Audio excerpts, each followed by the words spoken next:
Or am I just talking through this and that will pull it up? All right. Is it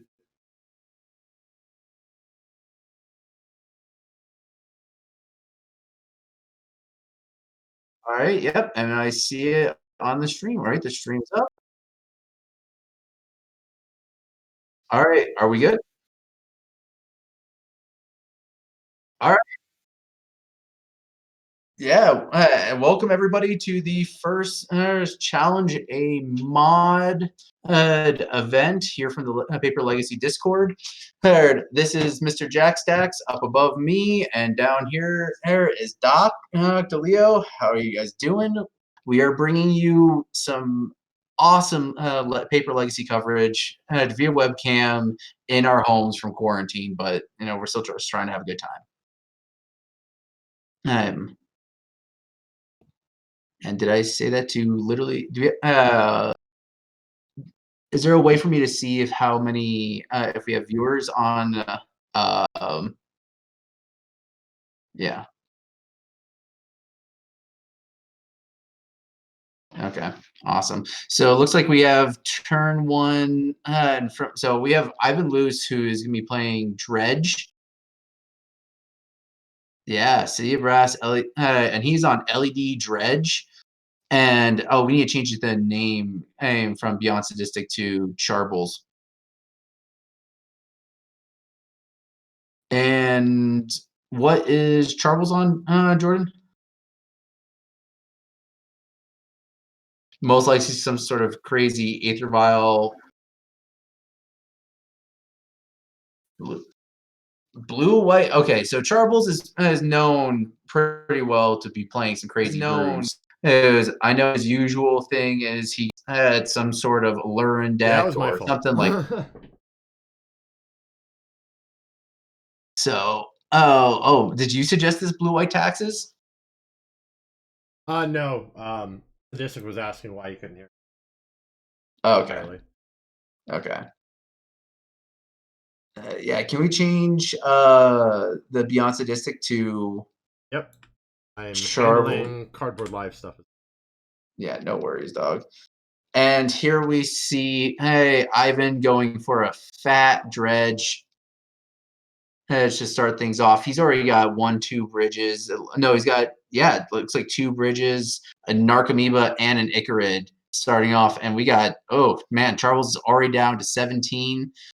Icarid sacks, bridge trigger. There. And we got 2 zombies. Hayes. Charbles, end of turn, is casting a Lighten Tutor. Oh man. Oh, that's brutal.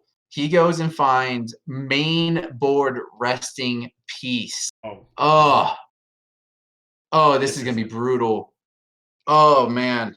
Okay, strap in, folks. I hope you're ready because this is gonna be a brutal game. Well, Ivan's already locked down 5 power worth of creatures. Like, and he could potentially come back. Yeah, Charbles that is still very rough. Yeah, exactly. Casting the Rip, and I mean hitting 2 bridges. There's a Golgari Grave Troll, LED, and also a looked like there was a Stinkweed Imp in there as well. Ivan goes in for 5, puts him down to 12.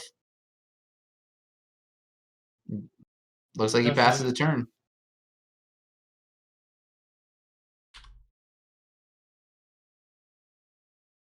Hmm. Oh man. Looks like Charbles is going for. He is on blue-white suppression, rip suppression field. This is an old combo. Not suppression field, force field combo. Yeah, this is fun. So this is an old combo, folks. For those that don't know it, basically, Rest in Peace makes it so that any card that enters the graveyard is exiled, and force field says, as if when it's on the field, you can't take. Can't take damage. Oh, go ahead. If you were to take Card would hit your graveyard, bury energy field. Yeah, you have to sacrifice the force field, but it looks like so the combination is nothing can hit your graveyard, so you can't take any damage. And to be That's perfectly weird. honest, yeah, it's a replacement effect shenanigans. To be perfectly honest, it looks like I don't know if Ivan has an answer to this main board. Uh, I know that Dredge usually will have 1 to 2 pieces. It's mostly like shenanigans and in their main board as a Dredge piece, but like I don't even think Legacy Dredge is playing that. So I don't think Ivan has a way out of this one game one. I This think might he's be more problematic. yeah, I think this more is looking at probably crap. He's probably just trying to get information to see what's going to happen. And Probably we see curious him. what the heck he's at. Yeah, exactly. I mean, He it's a might think he very might think it's Rip Helm, but I'm almost yeah. positive it's. I'm trying to get the list to work for you guys on Cardboard Live. It is having some.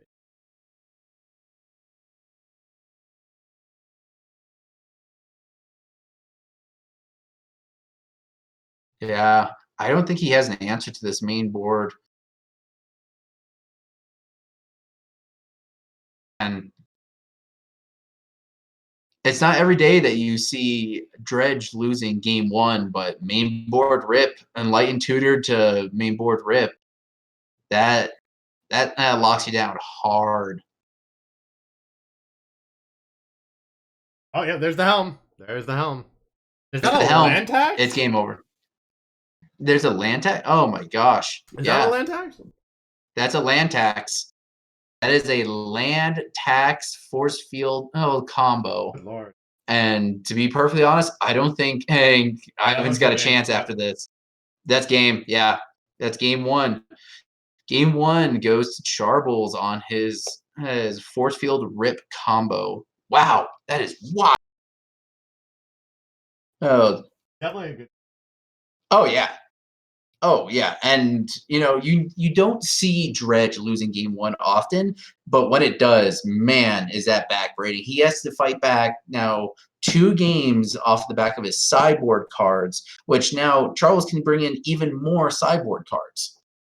So do we have his deck list? I do. I'm trying to get it up on stream. It seems No worries, I'll pull reset it the up. light.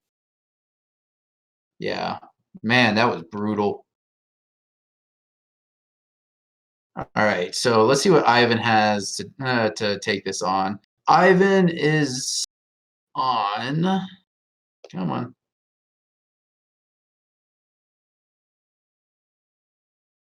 Troubles. Yeah, Charles calls it blue-white tax rack. So Ivan, let's start with what Ivan has in his sideboard. He has 2 Nature's Claim, 2 Silent Gravestone, 1 Shenanigans, 3 Wispmare, 1 Dread Return, 2 Leyline of Sanctity, 3 Leyline of the Void, and 1 Ashen Rider. What do you think should be brought in, Jordan? That one Ashen Rider. Interesting, but I don't think it's the right matchup. I mean, it can hit. No. It becomes Maybe, very but you're questionable. not. I think the Wismares will come in. I think the 3 Wispmares and the 2 Nature Claims are definitely coming in. Those 5 Yeah. cards have got to come in. Wismare, for those that don't know, it's a 1/3 for 3, but you can invoke it for a single white. So when it comes into play, it destroys target enchantment. So I definitely see Wismare coming in, and the 2 Nature's Claim, 1 mana, destroy target artifact or enchantment is worth it. Now on the other side with Charble, he's got a whole mess of sideboard cards here. He's got 1 Ceremonious Rejection, 1 Pithing Needle, 2 Periphery Nodes, 1 Yeah. Containment Priest, 2 Dampening Spears, 2 Seals of Cleansing, 1 Generous Gift, 1 Narset Parter Nevermore. Avails, 1 Nevermore, which I think is pretty spicy, That's dirty. 1 Teferi Time Raveler, and 2 Terminus. What do you like and what's coming in? So I'm looking at this. I'm thinking probably I would have Containment Priest come in for fun. Oh yeah, definitely. Periphery Nodes would be interesting, but I'm not sure you really care for it. It's too slow. Not against Dredge. Nevermore would be an interesting. Nevermore is the one thing. So here's what I like. I like the one containment priest because that shuts down the dread return plan. It Yep. also shuts down things like Narcomoeba and also Icarid. Yep. And the two Terminus, because of the fact that he is a brainstorm deck, and even if you just have one in hand, you can just set it up on the turn that they pass back, and Dredge pass back with a big board. You just Terminus it, and Dredge can't come back when you put their targets on the bottom of their deck. They can do okay if you put it onto the into the graveyard. They can't do well if if you put it on the bottom of their deck. But I want to talk about this blue white tax rack. Are they started up yet? Yeah, I think they're just starting up now. I think one of the interesting things that so far is they're playing a one of True Name Nemesis. Yeah, one of True Name One of True Nemesis, Name. two Monastery Mentor. Now this is so. This reminds me of the old Parfait decks, or what was the decks that used Lantax and what's called Scroll Rack? That was Parfait, right? I believe so. Yeah, And there are Lantax and three Scroll Rack. Scroll Racks. Yeah. Well, that's the thing. You have only one land tax, but you have something like 4 enlightened tutors. And your 4 enlightened tutors, this is basically a blue-white enlightened tutor deck. Your enlightened tutors find your or one ofs like energy field. The energy field, yeah. Rest in peace. Trade routes. Man, it's been a minute since I've seen this one. Trade routes. Yeah. Have you ever seen this card? I don't think so. It's a 1 of blue enchantment. 1, return target land you control to its owner's hand. And 1, discard a card from your hand, draw a card. And No, so that's discard basically, a land. yeah, discard a land card, and you just constantly you're refilling your hand with lands from land tap.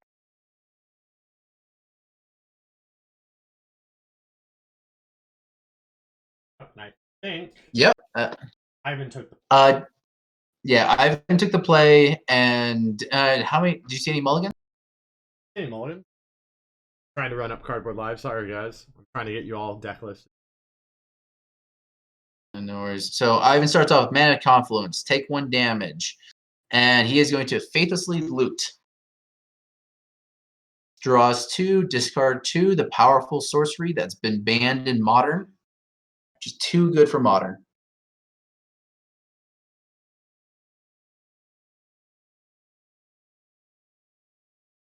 Oh, yeah. There's a very powerful card, and also Mana Confluence. Nice, I believe.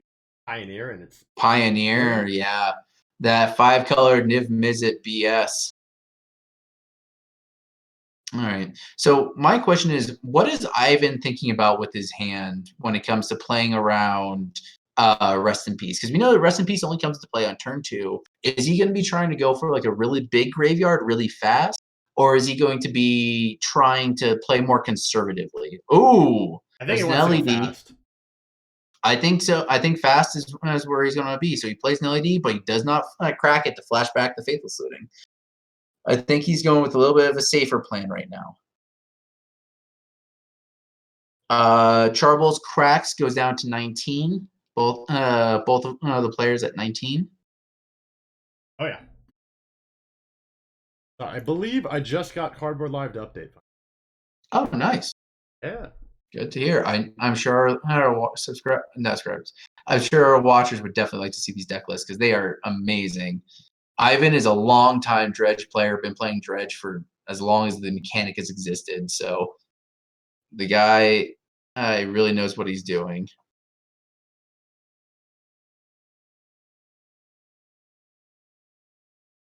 Who So is at what life? both of them were at 19. Yeah. Ivan took a damage off of the Mana Confluence. Charbles fetched. Mm.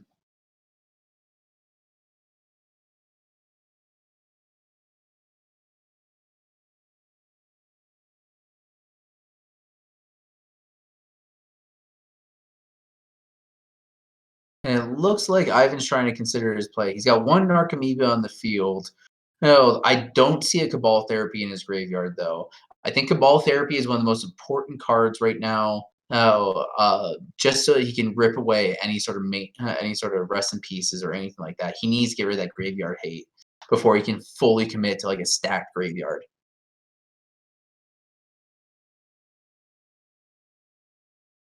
Yeah.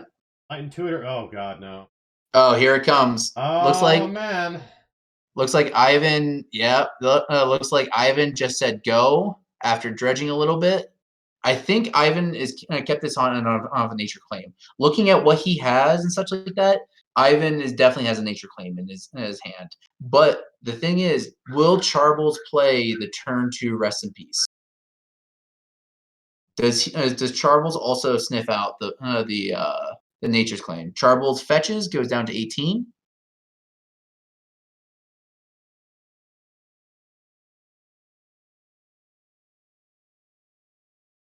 We're at Ooh. 18, 19 all. Yeah, Ivan's at 19, Charbles at 18. And yeah, Charbles slows down the turn 2 rest in Oof. peace. All Might right. be troublesome. Yeah. Yep, he has nature's claim. I called it. Oh, he's got Oh. days.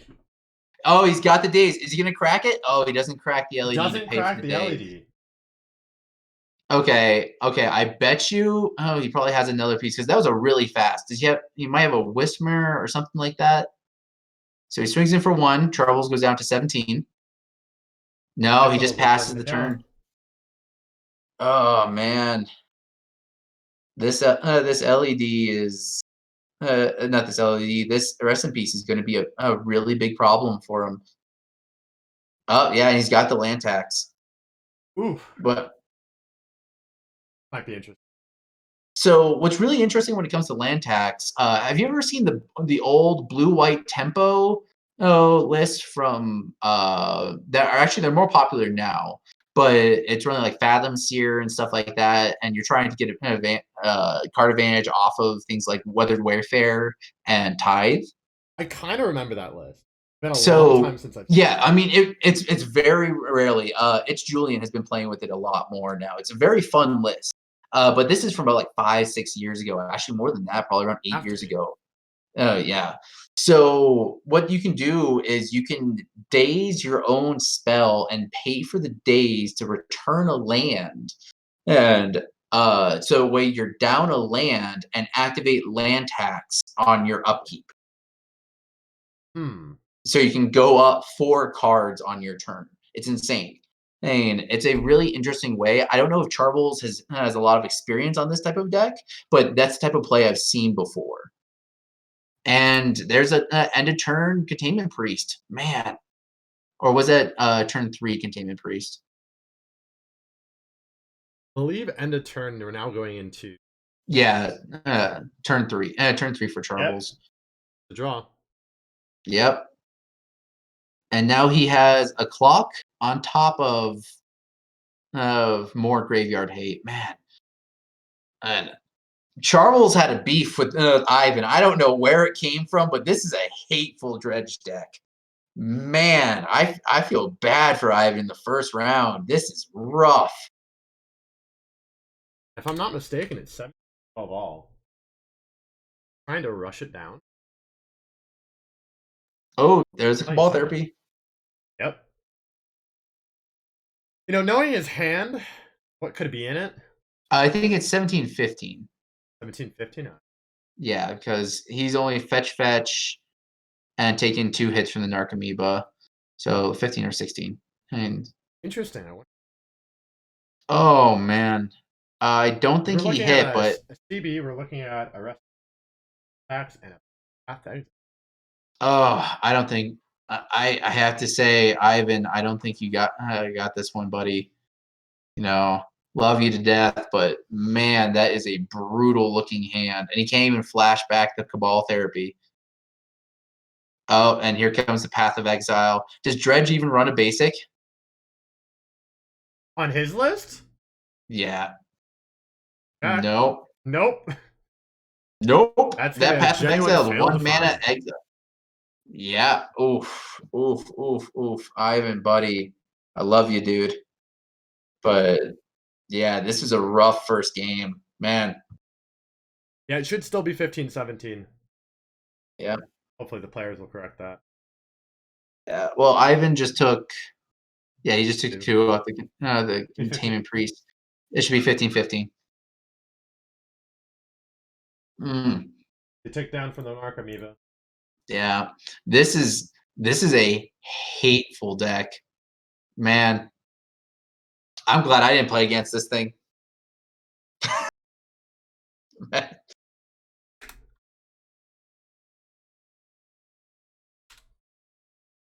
Poor I mean, guy, it but is definitely troublesome.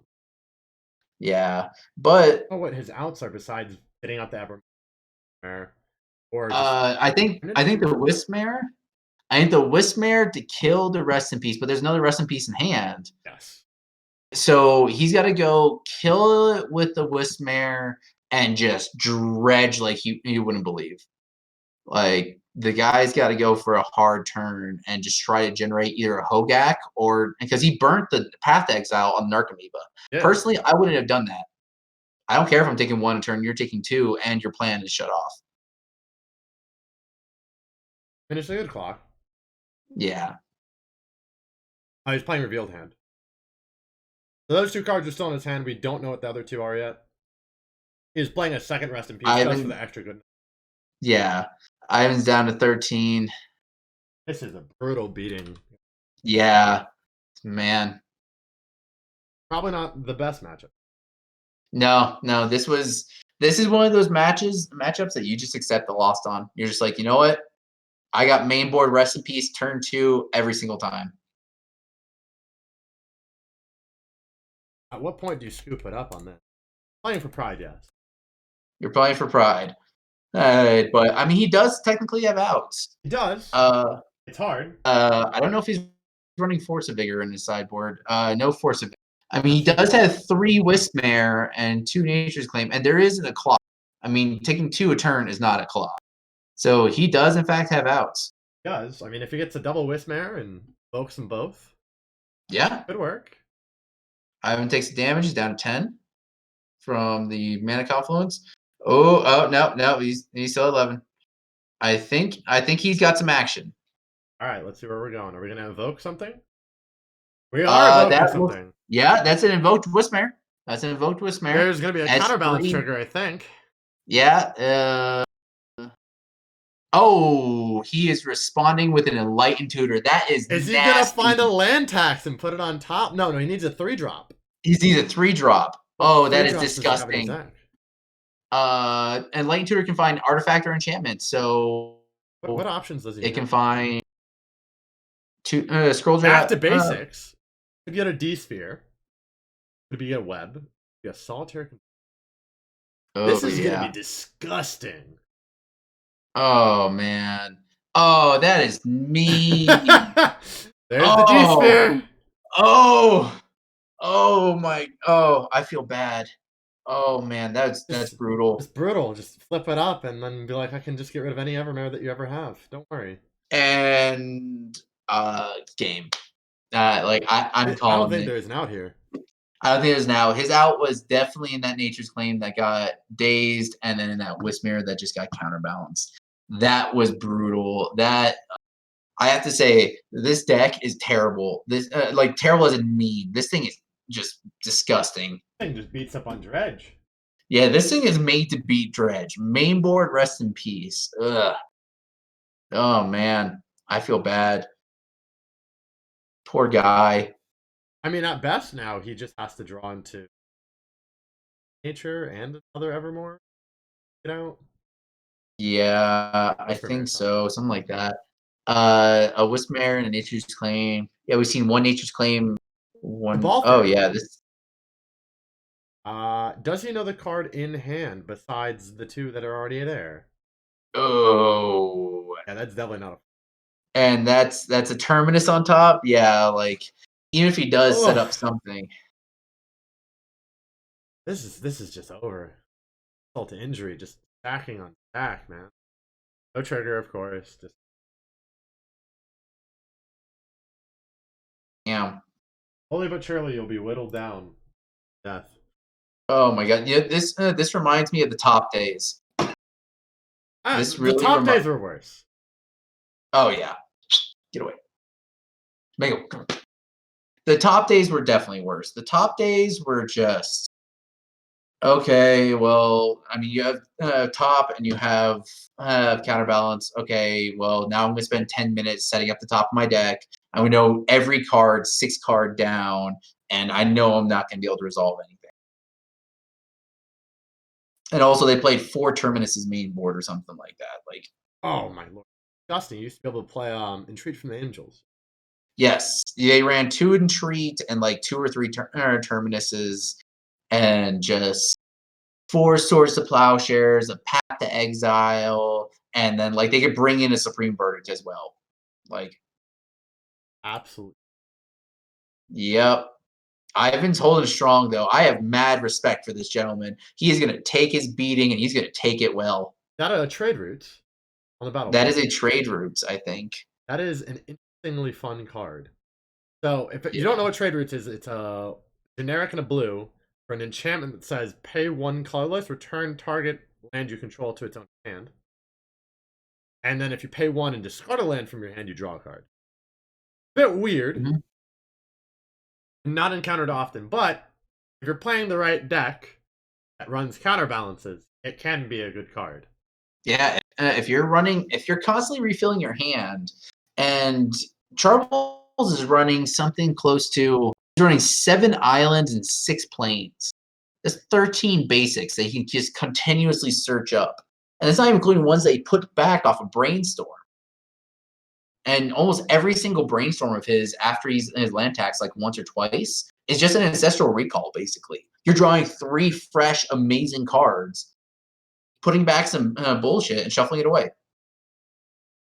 I mean, it is something. Oh, at least he's got an Ichrid. Yeah. Oh no, Stinkweed Imp. That's a Stinkweed Imp. He does have a Stinkweed Imp, which does stop the clock, He technically. can block. He can, in fact, block. I think he's at 3 life, and That's yeah. 3 life. 3 life and a dream, and he stop actually. Otherwise, he may just kill himself. This is a hateful. And of course, there's a one of Helm of Obedience. I mean, of course, when you need to fetch to it. Yeah. And solitary confinement in the. And he's webbing a web. Oh He's my playing a web lord. of inertia. Yep. Uh, Right now, he's resolving his land tax, I believe. yeah. This is a hateful deck. This man understands that there is one person who has the fun in the game of Magic the Gathering, and he wants to be the person having all of it. I mean, that depends on the comfortability of the players. I mean, I'm willing to give everyone the deck list played. But I only required it because, as you can see, Cardboard Live is working perfectly. Y'all can see the deck list. Makes for a much more enjoyable experience. We have chat. I can't see chat on my side, so you're going to be responsible for chat, chat, Jordan. Oh man, he pulled out a scroll rack, and yeah, I believe he would want the D-Sphere now. Yeah. It would be a good thing to have.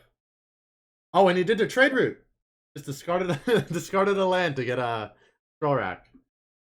Interesting. Man. Wow. Oh, he's discarding another land, I believe. Ivan is a strong-willed man to sit through this beating. Oh yeah. I mean, he at least has a blocker. I don't know what else he can. Not only the rest in peace, but the second rest. Yeah, the That's second key. rest in peace. Ugh. I mean, he still does have an LED, and as every AMP player says, there's an LED in a dream. Like, that's all you need. Very, very true. Yeah.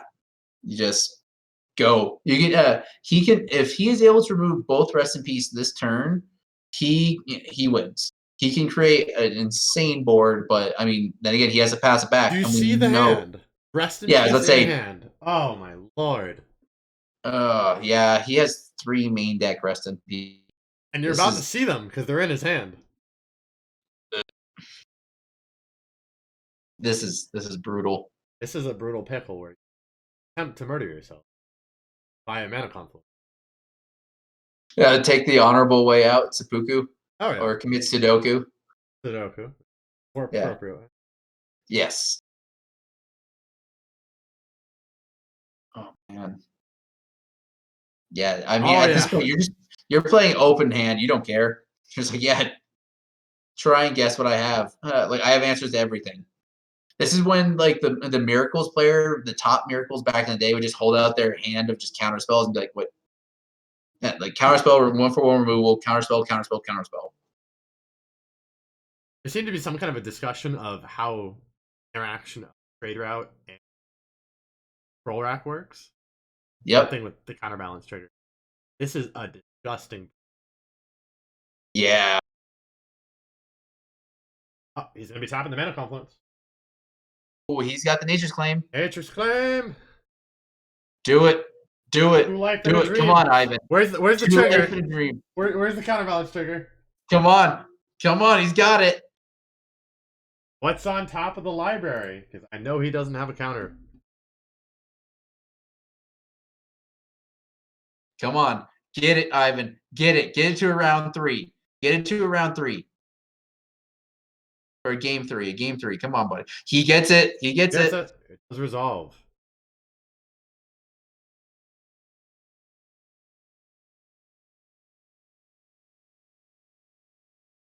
What a choice. Actually, I don't think it resolves yet. He's deciding to do something else. Yeah. I think what it is he is scroll racking his entire hand, and then knowing that he has a 1-drop in his hand, he can put that on top. Yeah. And he reveals the brainstorm. Yep. Yep. Yeah. That is unfortunate. Yeah, that was, oh man. Scroll racking is a disgusting card. I mean, Tempest block artifacts were just great as well. Or was it Weatherlight? Hey, Scroll rack, I believe, is Tempest block. Yeah, it's Tempest, yeah. And there's the helm. I think we're gonna be ending the game right here. Yep, GG's. I mean, unless Ivan is really just gonna wait for him to die to the combo. Okay. Oh yeah, tap out for the helm.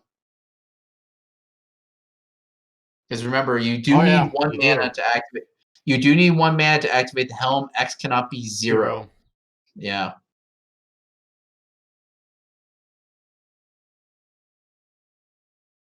And this is brutal. You have a City of Brass, Gemstone. You've got the Mana Confluence. Yeah, I think he's gonna end up killing himself. Yeah, I think he's accepting his fate. Which way does he want to go out? Maybe he'll respond and kill him.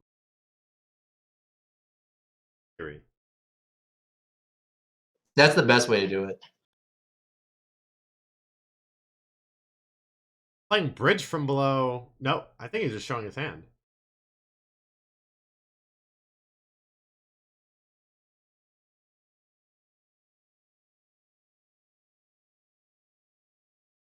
Oh, I completely forgot he had an LED entirely.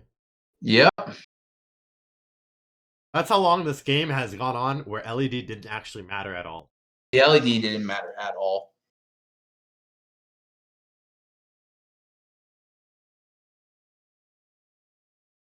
And there's the swords. I don't know what he's doing. This is pretty insulting. This is just Charbles doing the rub in.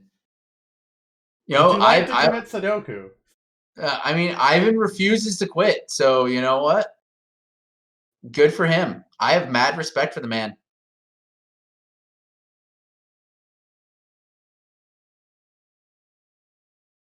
Happened something. I think he's tapping the gemstone mine. He's got 1 life, so he's gonna tap the gemstone mine. So 2 of his mana sources can't even be activated, because unless they die. I mean, no, 3 of them. Cephalid Coliseum deals some damage as well. Oh, you're right. There it is. Yep. GG's. That's a -1. GG's. Man. Oh, that was a brutal game. Hey, the virtual handshake. Oh man, Charbles came out for blood with his brutal blue-white like rip helm combo. Just he came out for blood for Ivan. He knew what he wanted. Uh, all right. So our second round is going to be myself versus Carney. Hey, so I think we're gonna take a short break, right? Yeah. And we'll be right back.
Alrighty. Alrighty. We should be back with And the board states. Everyone's good. hey, we are back. Let me go ahead and get that as big as possible here. Alrighty. Should be back. Alright, we should have round 2 ready to go. Hopefully, I see a laptop screen or a laptop keyboard. That's a good sign. That is typically a good sign. Oh, here we are. I just need to zoom in. Look at this. I'm like technologically advanced. Hello. Hello.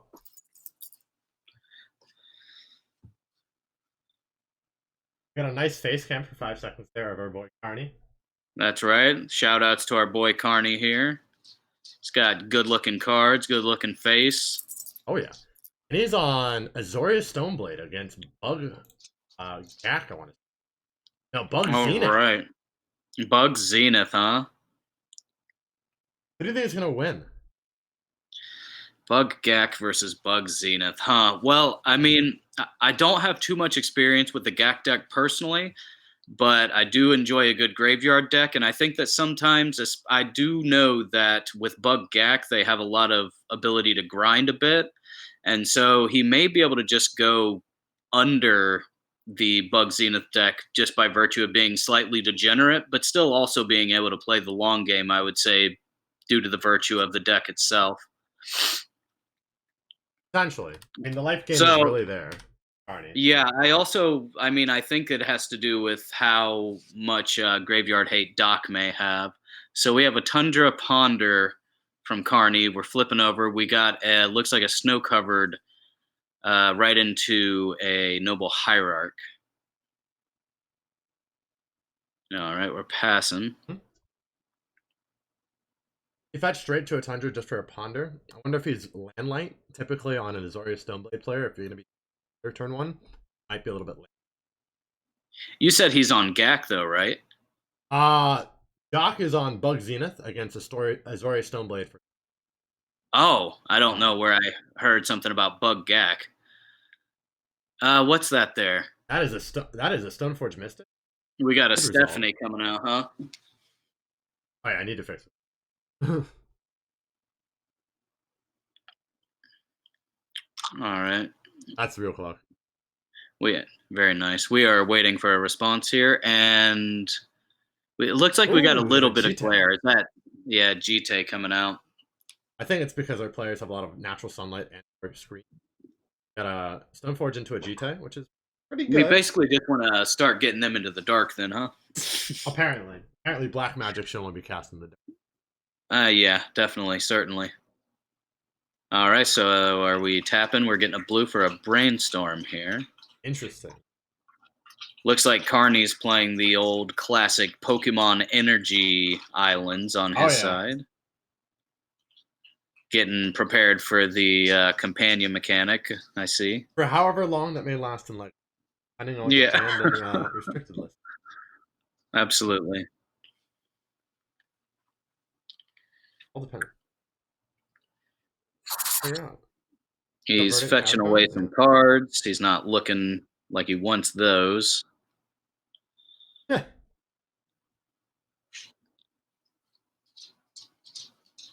Threw out some cards, actually.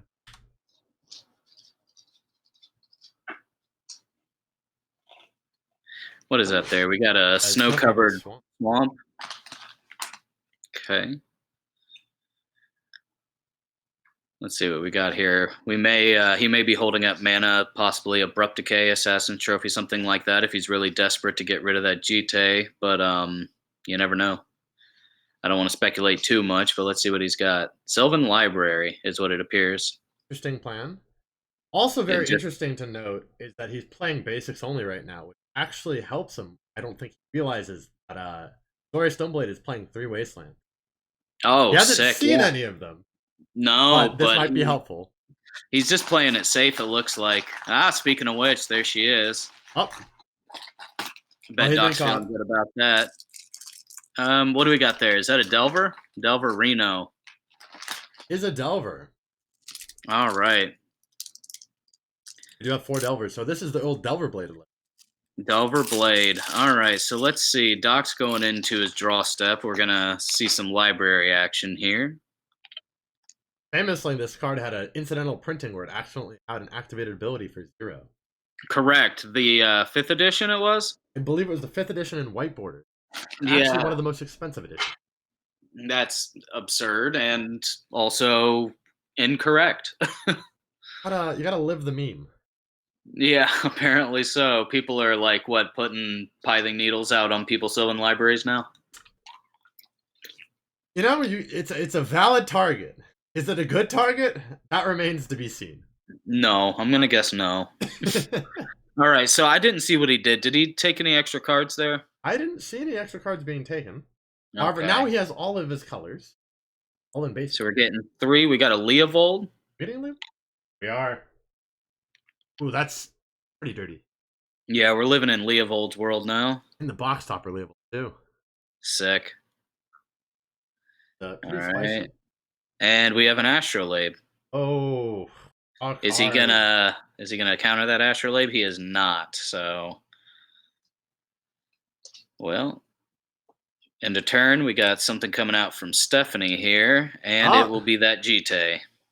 Arnie has the Jite out? What did he reveal? He I didn't see Ponder.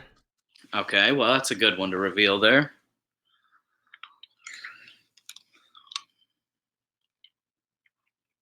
So here's the question. Do you want to start hitting in the face over the top with your Flip Delver? Mm-hmm. Or do you have concerns about what could come next? That's a good point. As a matter of fact, I mean, I would probably get the hits in while I can. I mean, Doc's tapped out. He's going to get Jite counters no matter what. He could get rid of his... I mean, Doc's going to get a huge advantage once he starts removing those Jite counters because of Leovold. But, I mean, maybe just get it out of the way now. Possibly. It may be better just to try and, like, swords the Leovold first or something, but you know, I have no idea what's in Carney's hand at the moment, so I guess we'll see. I mean, the worst way possible that he has to get rid of Leovold is he has to manually take down the Jite multiple times. Yeah, that's embarrassing. Do not recommend. Yeah. Because every activation, that Jite is going to result in some card draw. Right, and it looks like Doc's, I mean, debating whether or not he wants to have a full grip right now anyway off the Sylvan. I mean, his life total is not in huge duress. I mean, if he can take care of the Delver, he's not sitting too hard. I don't know how many cards are in Carney's hand at this point, though. And he does have 1 mana open. Right. There are some suspicious things. He could be spell pierced in his mind. Yep. I had a feeling he may have spell pierced. He is running dazes and spell snares. Okay. All right. He's got all sorts of good permission here. Oh, yeah, for sure.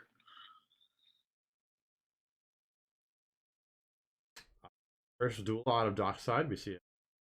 Underground Sea. Slick. We got 4 mana. Is he going to cast Uro? He is untapping the 3.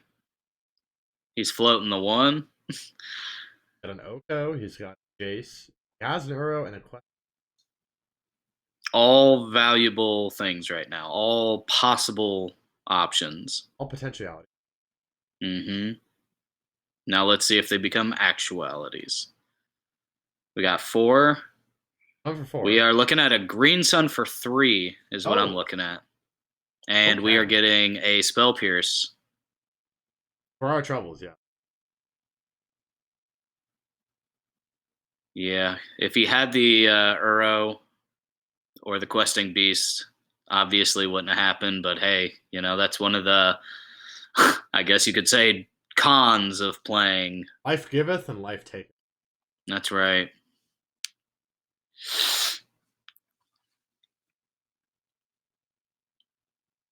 Wonder what he's thinking about here. He has 1 mana. Yeah, it's just getting countered. Probably just thinking about his next sequence, maybe what's next after that. Unfortunate turn of events. Swinging, yeah. Get him in there. Might as well. Taking it.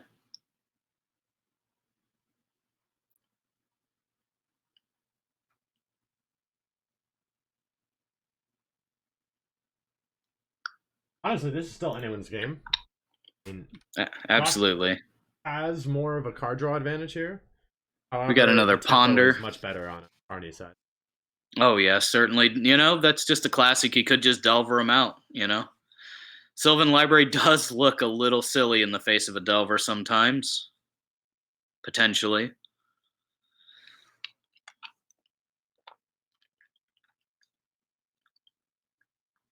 I also wonder how much Carney is debating whether or not to just get rid of that C since it's his only non-basic. Keep strangling him on mana to see if his soft permission can continue to go all the way here.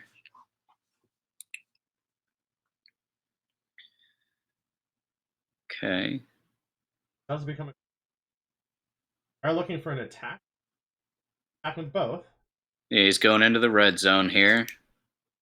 I mean, it's free.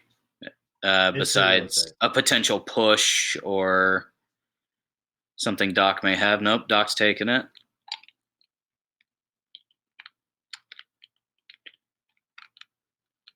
Down to 12. We got another Stephanie hitting the board. Stoneforge Mystic here.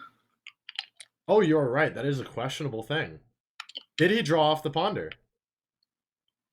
Oh, wait, I didn't see that. I thought he was happy with the Ponder, and I just assumed he picked it up. Is there any way for us to go in there and yell at him? He did not draw off the Ponder. Good. It's still being respected here.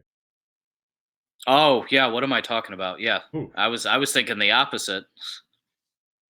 Thanks for whoever shouted that out. I can't see it, but thank you.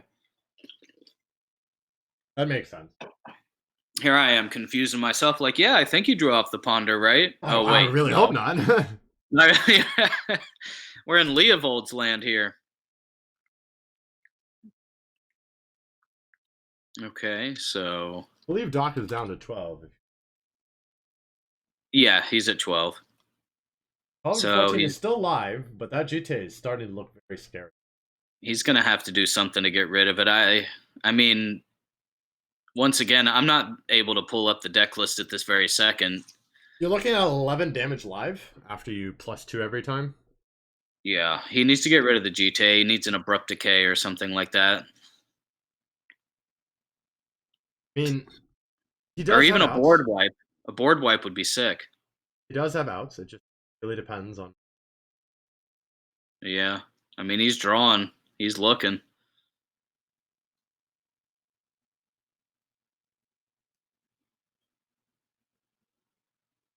And he can play a Plague Engineer. Yeah, that would be helpful. Yeah, sure, if it's something. He could Brazen Borrow. Right, correct. We got a Brainstorm here. He could also Ice Fang Quaddle pocket. Absolutely.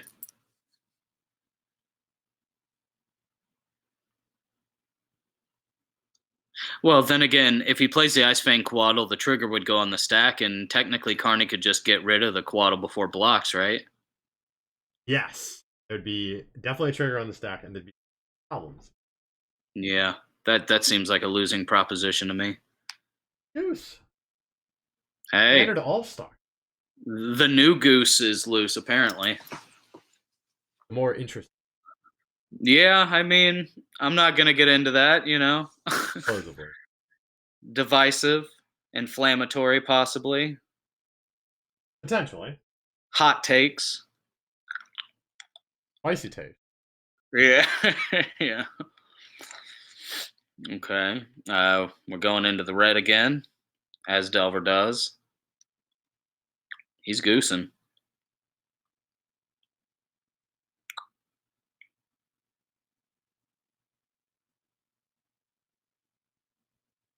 Goose is down. GTA's getting 2 more counters. Oh, man.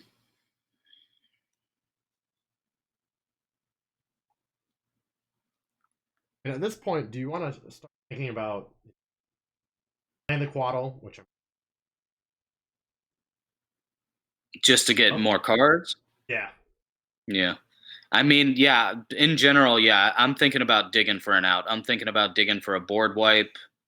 So he's floating 2 while also floating an additional gas brain. Interesting question.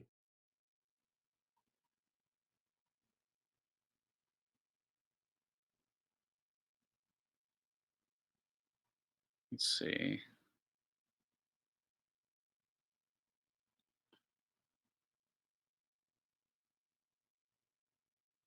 Okay.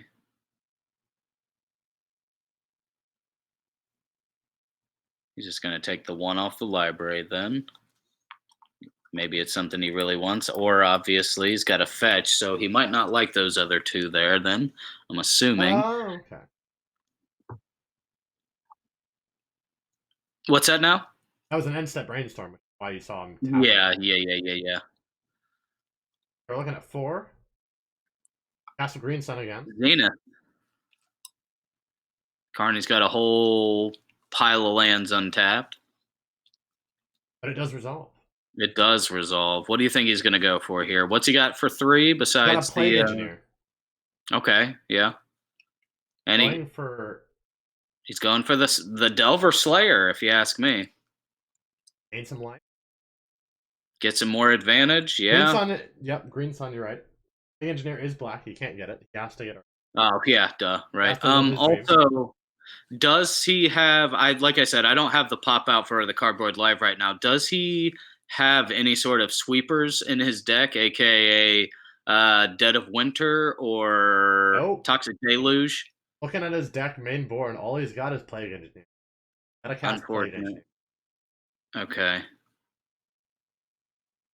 But hey, you know, Uro should be able to do some work. I mean, it was printed recently, so it's kind of good. Gain some life, you know. Right. I mean, it's not quite outracing the, well,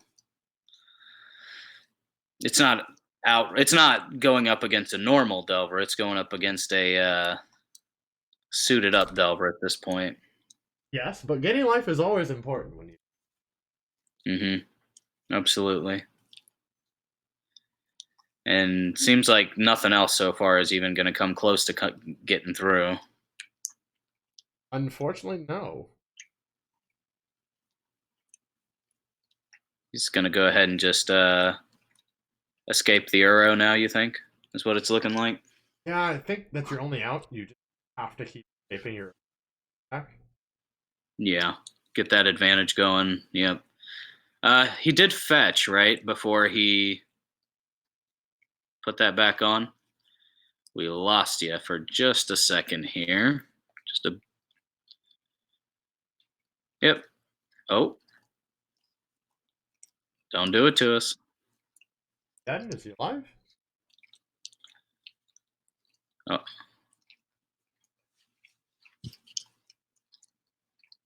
That's not Doc.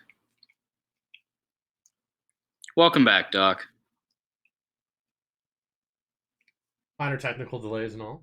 Back.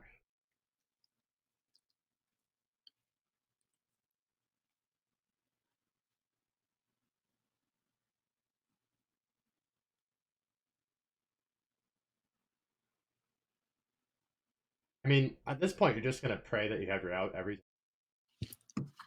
But it is a limited resource. Right. He also played the Germ. We're going to be in a life game. Right. And he does have the 3 open mana, so he can always just bounce it as long as he keeps that mana open. A very different match from the round 1 you guys saw here. Very different match. Fun and interactive, as we call it. I mean, I think some people would play. Yeah, sure. Not sure everyone would admit it on an arrow. No, that's probably a fallacy. So what do we got going here? We got some thinking. We got some numbers. Yeah. Got some dice. Remove encounters. Ah, looks like he's just straight up pumping that insect. So it looks like, what is that? Went down to 5? 5? Yeah. If you look at it, it looks like a 5 to me since things are backwards. That's a 2. No, That's a 2. Yeah, that's never a mind. 2.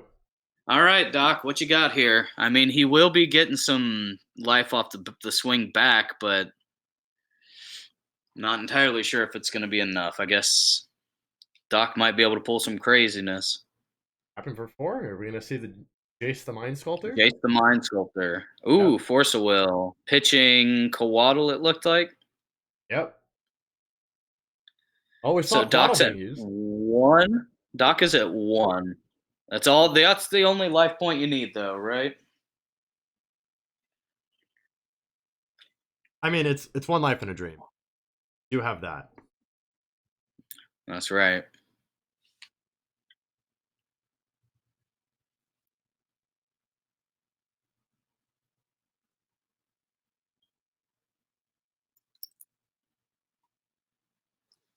I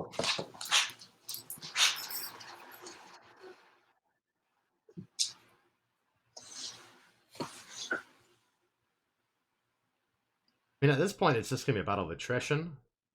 I don't think he really has any Swinging main the board. Neuro. Yeah, that's unfortunate. Does he have any sweepers in his sideboard? I mean, looking at his sideboard, there's some questions. You have really nothing. Hopefully, also some answers.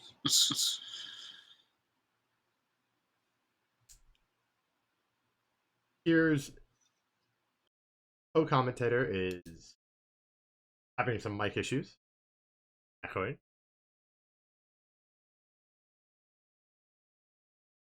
So hopefully we can get that fixed soon.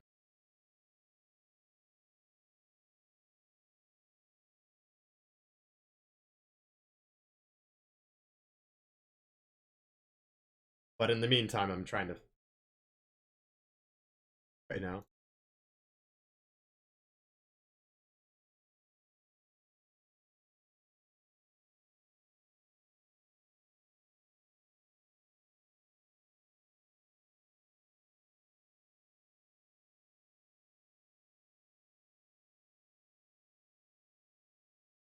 Hopefully we can get this out. We're testing his mic to get it all fixed.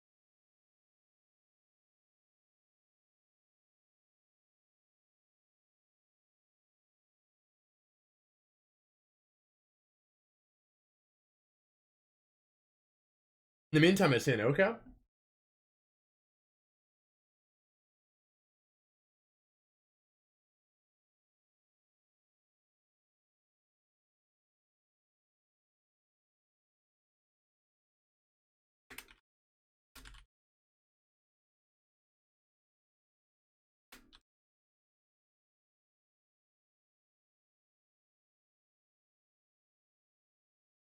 Yeah, so the main problem with the audio commentary is all these different streams. So hopefully, co-commentator back and forth. 4 to 6.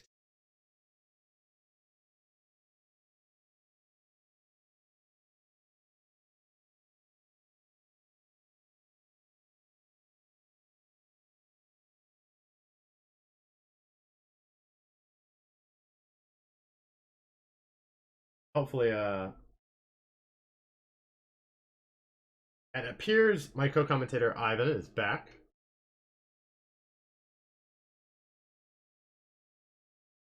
Yeah, everything's working perfectly fine. Okay, good. Co-commentator back. I just went ahead and closed out and refreshed. Glad to be back. Now I'm just trying to.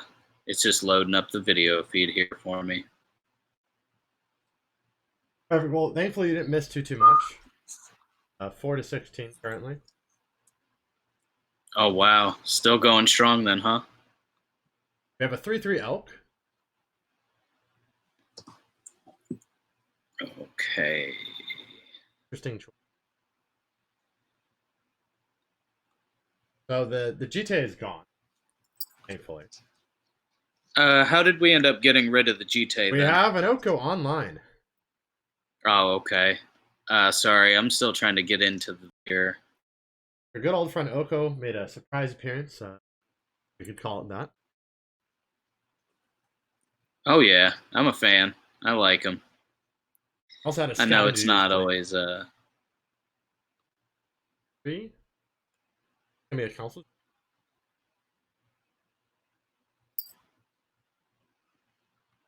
Three drops does he have main board? He's got a Teferi, True Name, and a Brazen Bar.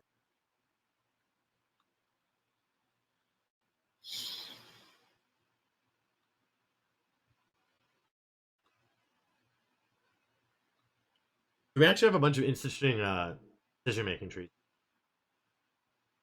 So we okay. have the Germ 4/4, got the Stone Forest, got the Elk, and we have a flipped Delver. Now, the questionable thing, what we're going to do here. Oh, thank goodness. Sorry about I that. I think I'm finally back in. believe I lost our co-commentator, unfortunately. Hopefully he comes back soon.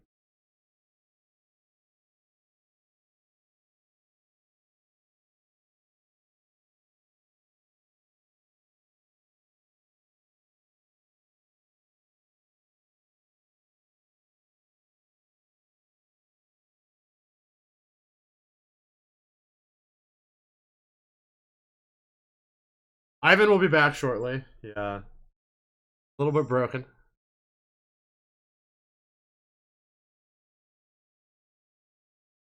He'll be back shortly.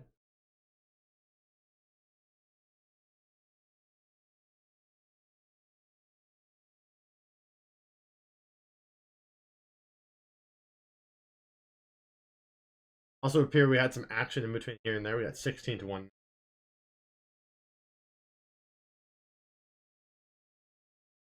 Co-commentator back.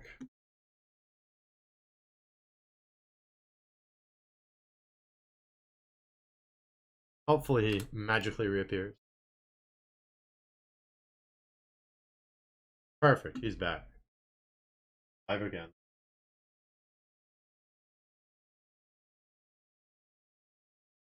Oh, we had a lot of things happen. The Council Judgment in Oko.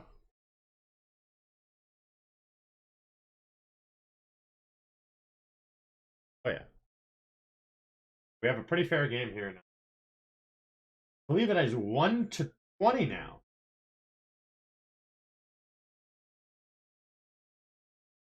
Correct. The Oko. Or I'm sorry, the GT ended up getting elked.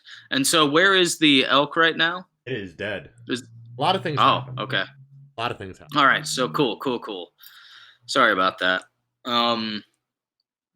Let's see if I can stay connected here. One would hope. I'm trying. It appears the internet hates it. Yeah, well, it's mutual.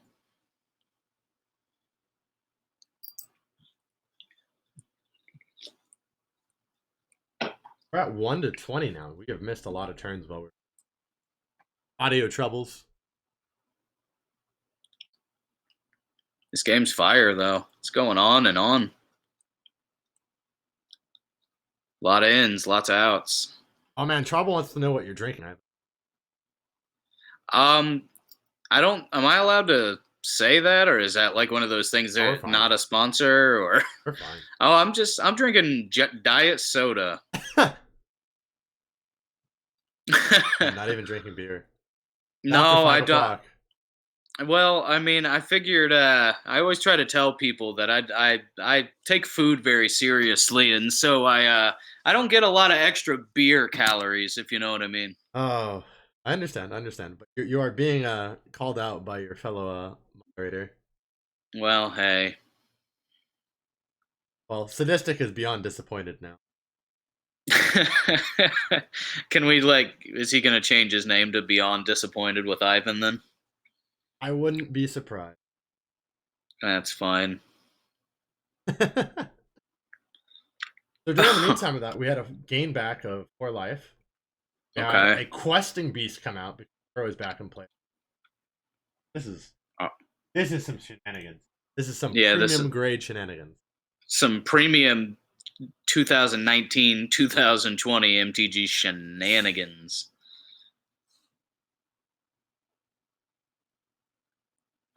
Seems like all the broken cards in green are coming out for Doc. Yeah, yeah, coming through.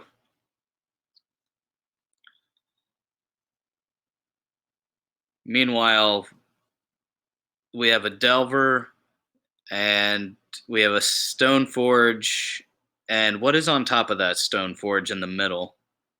Or is that a Jace? I actually can't tell what that is There was anymore. a Jace in there. The Jace got countered a while ago. What is this in the middle of Carney's field here? So we have a Germ in the middle. Above his islands. Germ. Oh, okay. Jeremy Germ. Gotcha. Germ is still kicking. And good. he is moving the Batterskull over to this here Delver. He is all about equipping these Delvers with these equipments. Oh, what's happening here? Oh, it looks like we're Do going we on got to a game scoop? 2. Yeah, this looks like game 2. All right, looks like the flying Batterskull Delver of Secrets insectile aberration was too much. I mean, that'll happen, right? I mean, that's two of the coolest things you can be doing in Legacy right now. So what do we think is going to come out of their sideboard? I mean, looking at it, the sideboard list, I'm not sure. We have a Carpet of Flowers for Doc, 1 Fatal Push, a Flusterstorm, 2 of them, 2 Veils, 1 Collector, oof, Liliana the Last Hope, Pernacious Steed, and a Plague Engineer. What do you think is coming in? I'm thinking specifically the oof for the equipments. That would be my knee-jerk reaction. And possibly the deed, really. I mean, he seemed at some point at least to have the ability to come back from behind, I think would be really important against this sort of quicker tempo-y sort of deck. I think Doc really needs to play the control. And so I think deed is probably a good option as well. Get his walkers out, drop a deed, call it a day. Yeah, I'm thinking oof is going to come in as well as deed. There might be a Veil somewhere or maybe a Fluster, but other than that, I don't see. Yeah, I don't think it's wise for him to overboard. Also, the Fatal Push. I mean, does he not have Fatal? Let me just go in here. I can actually. Okay. No main deck Fatal Pushes though. Nope. Then I would also, if I were him, I would put in the Fatal Push. So the other question though is what does he take out, right? Yeah, that becomes a bit of a questionable thing. I don't think the Ice Fang Quaddle was the matchup for whatever reason. It does block. Yeah. It has flash. That is pretty good. Yeah, I mean, I like the Quaddles and the Strixes versus the Delvers. So, I mean, that might be a hard sell for me. I mean, people in chat may have, more experience with that. I'm going to go ahead and pull up Docs. If you want to go ahead and pull up Carney's, what do you think is going to go on with Carney here? Carney's sideboard is a mess of. I mean, he's running a Submerge. A what? A Submerge. So if you've never seen a Submerge. Yeah. For anybody who doesn't know what Submerge 1 blue, instant. If an opponent controls a forest and you control an island, you get to play it for free. Yeah, it's insane. But what is he really going to be hitting with that at this point? I guess lots of stuff, really. Doc seems to be running all sorts of big, fat, green things, so that could be good. But then again, a lot of his stuff is very value-oriented. His hand, unless Carney can really just get a quick Delver hand and just try and Delver him out, and just play like a classic tempo. Yeah, I mean, honestly, I'm seeing maybe a Council Judgment comes in. Probably. Yeah, absolutely. Maybe a Mystical Dispute and probably an Arset is what I'm thinking. It may even be possible for Doc to board out the Scavenging Ooze, depending on how. Have we seen Snapcasters? We have not, but they are in the list. Okay. There's a 2 of. Brazen Borrower is nice. Courser of Kufrix is going to allow him to grind and to gain a little life, so that's not so bad. The list seems a little tight. I think that having the Sweeper specifically over the Plague Engineer might not be so bad. It's not like he's playing up against taxes, so he doesn't need to max out on engineers and things like that. Yeah, I mean, it might be kind of a question to ask with that, because you do know that you're going to have to get rid of the Delvers. Fatal Push might have come in. Fatal Push should come in my opinion. I think that if anything, what I tend to do when I'm on a sort of Delver strategy is if people want to leave their Jace the Mind Sculptors in, by all means do that. So if anything, it might be wise for Doc to cut his one Jace just because it's going to get pressured so hard. But that would be my other critique on that, or my little input. But hey, it looks like we are almost done boarding here, and looks like we might be getting back into it very soon.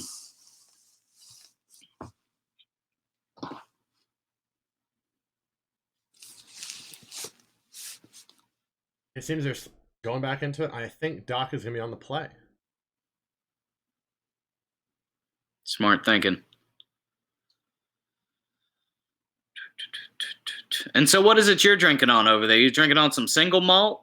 I am drinking a single malt whiskey. I've got a Highland Park 12, which over here. That sounds absolutely excellent. I've killed half the bottle. Yeah, man, I had to keep my head pretty clear for that first round. Probably didn't need to, but you know, whatever. Maybe. Debatable. Yeah, debatable, sure. But then again, I don't know. My head's not entirely clear all the time, so we just do what we can.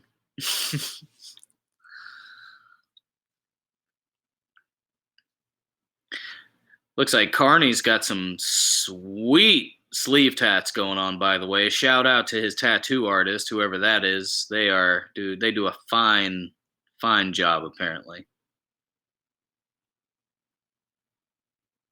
Gonna fetch straight over for it. Here we are.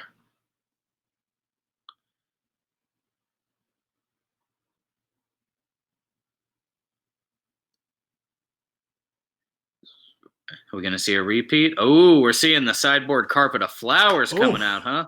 I was not expecting that one coming out. But no, but I mean, it. Hey, yeah, this man is going to have a pretty sick mana advantage. And I mean, sure, that makes sense. Once again, if you think of it as like a big, sort of like a fat Delver strategy, I mean, there you go. There's one island already. And what is that there, a Ponder? That seems to be a Ponder, yeah. See the 3 floating balls, you know. Classic Ponder art, although some people favor the Lorwyn art. Depends if you like fish people. Sure, yeah. Depending on what deck I'm running, yeah, I tend to lean towards one or the other. Yeah. So it looks like he put him back. Drew the 1. He likes it. Mikey likes it. He's passing back. He's triggering it. So we got carpet. Yep. What is that?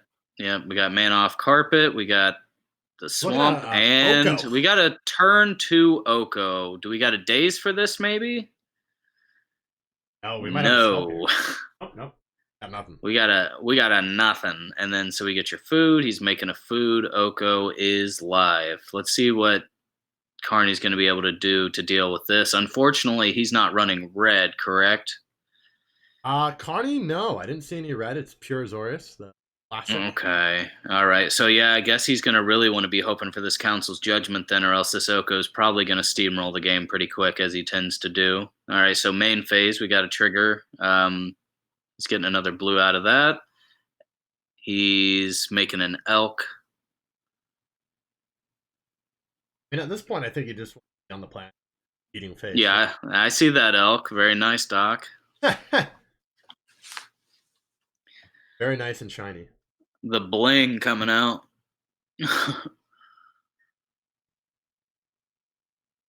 Speaking of nice and shiny, if it gets too bright up here, just tell me. Maybe I can powder it a little bit. Potentially. Allegedly. All right, so we got him coming in with swinging hot with these elks. Oh. He's just straight up taking it. Yeah, he was tempted. Seemed like he was tempted. Mm-hmm. Never know if that was going to be an STP or not. Right. Yeah. I mean, one could say that Oko is in a swamp. One could say it is a forest. There might be a swamp. Mm-hmm. Speaking of swamps and forest, we got a nice bayou coming out.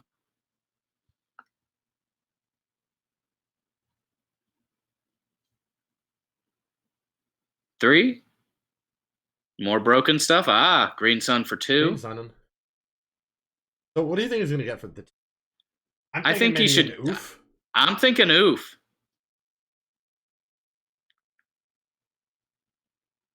Oh, I guess it was for 3. I suppose he... Flowers. He used the carpet. Maybe this is just my ignorance speaking, but does carpet work on both of your main phases or just the one? So, reading it, during your main phase, add up X mana. X is the number of lands target opponent. It would be both. Okay, yeah. Considering that how makes this sense. would have been eroded. Yeah, certainly. Okay, so never mind. He's obviously doing it for 3. He's getting Courser, so once again, he's going to try and get the life gain. He reveals top card of his library through Courser, and it is a Brainstorm. That is a rough one. Yeah, I mean, the advantage is looking really, really tight right now. We got some more Pokemon Energy Plains coming out, looking good, looking fresh. Let's double check the Oracle text on this. Are you talking about the carpet? Yep. Yeah, because like I said, I'm not entirely sure on that one. At the beginning of each of your main phases. It ain't either. Okay. It's each. Okay, each. Super sick.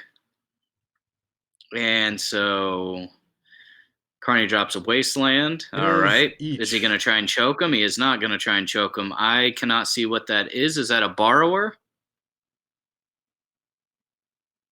At some point, we're going to have to... Oh, okay. Thank you. At some point, we're going to have to be able to plug into these people and yell at them. That is a Teferi. There is a lot of glare. We are doing our best we can to understand what cards are cards. And he just threw the elk back into no man's land. Rest in peace, elk. Never seen it again. Yeah. Back to the forest. Or the wherever they come from. To note, it is 3 Teferi. It's not the big one. Famous standard all. Oppressive little brother Teferi. Yeah, the legacy really all-star. That little. No, he's a fully grown man. In most cases, he's better than his. I mean, I think so. I think he's dope. I mean, the only time I can see him ever being not as good, DH.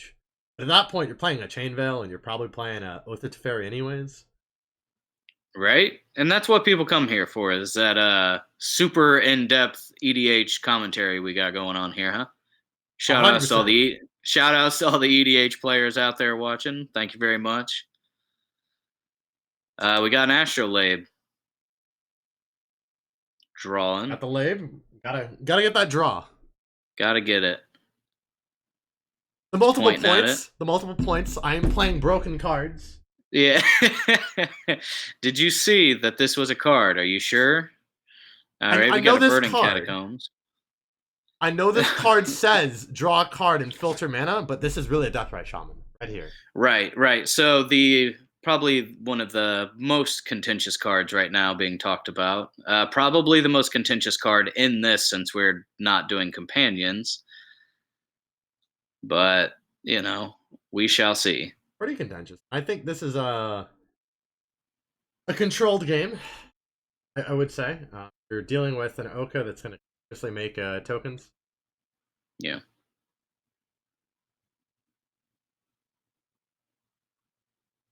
I think at some point Doc got down to 15 to 16. That looks correct. Apologize to everyone who hasn't called me out on that yet. Oh, that's a 12. Good old mirrored pictures and whatnot. Mirrored pictures. I'm so dead to mirrored pictures.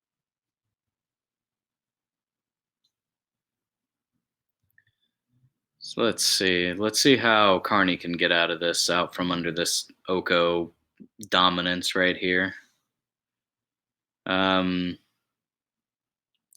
again, does Carney play any sweepers of his own? I know you said he has Council's Judgment, which would probably just be what he's looking for right now. Connie's got a Supreme Verdict. He might have brought Okay, in. Supreme Verdict is probably good as well. That looks like a borrower. That is a Brazen Borrower. I do not know what it's targeting. He's going on an adventure. Is he targeting the Oko in order to just tempo him out? Yeah, maybe get all those tokens off of there. Doc should at least be at 19. Now 18 at the very least. He has 2 fetches. Yes. We haven't seen him gain life yet, so. It looks like he has 15 on his phone right now, though. Yeah, I don't think the phone's correct. I do know that Carney has been hit once by an elk. Other than that, where we're at in terms of damage. Yeah, if anybody in chat can point that out, that'd be great, because yeah, I'm not seeing it. I don't see anything from the graveyard that would pick anything else. I see double fetch. I see I see fetch on the Carney side. I also see a dog in the background. It's very possible that the dog changed it. Possibly. Favoritism.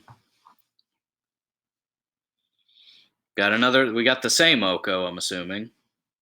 I would assume and we have a Force of Will pitching what looks to be a Snapcaster Mage. All right. Yep. Good on Brazen Borrower for making that possible. Appreciate you.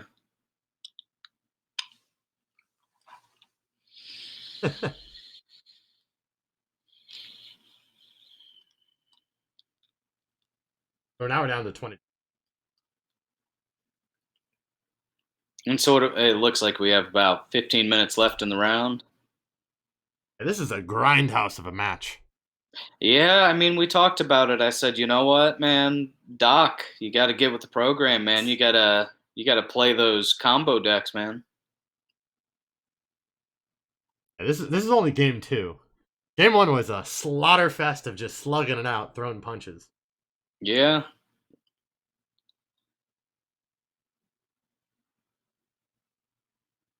Absolutely. Yeah, I mean, we're still pretty deep into it, you know, for any viewers out there that have heard that Legacy is a sort of a 1 or 2 or 3 turn format. It really just goes to show that it can go either way, depending on your matchups. It seems like recently we've actually had quite a bit of a trend of moving towards a slower sort of mid-range metagame for the most part. So it would seem in our Discord anyway. I mean, not until the Companion Nation attack. Yeah, and you know, so Saturday it looks like we will be seeing that and seeing what's going on with that then. Forever how long that might be. Ooh, is that an Urza? No, that is a Narset. Oh, that is a Narset. The glare is real, but that is a Narset. I see it now. Relevant Pretty text. lady. Mm-hmm. He likes to say no, drawing cards. Correct. With your opponent's drawing cards. Well, you know, Doc had Leovold. Carney's got Narset. Pick your card, draw poison, hate poison, something, words, yeah.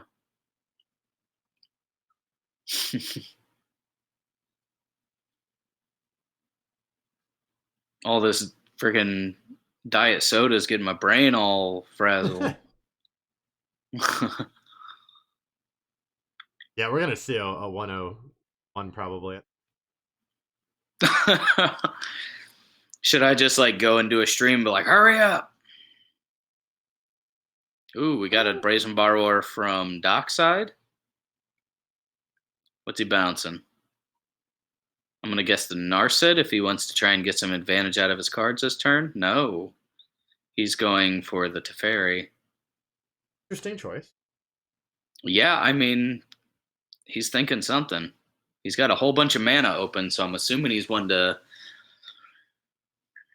do something with it. Let's see. They both are just staring. These blue mages, man.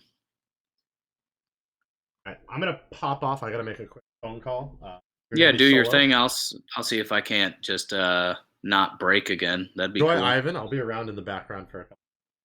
Very cool. Well, hello everyone. I won't be able to see you in chat, but thanks for joining us out here tonight. Really appreciate you. And to all the competitors out here, thanks to my opponent last round, Charbel. He was a great guy to play against. And I look forward to playing against you guys again. Yeah, I can still hear you in the background there, boss. All right. So let's see what Carney's got going on here.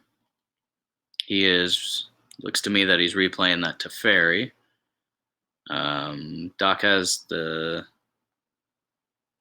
going to go ahead and bring that Brazen Borrower in from his adventure. Try and get a clock going here. All right.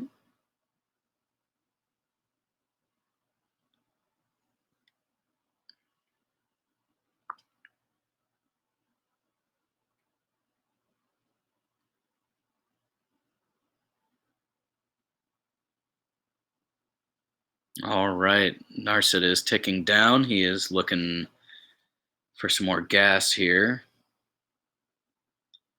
See if he can't bury his opponent. And it looks like we have an STP. And we are swordsing the borrower. Okay. Clear the path a little bit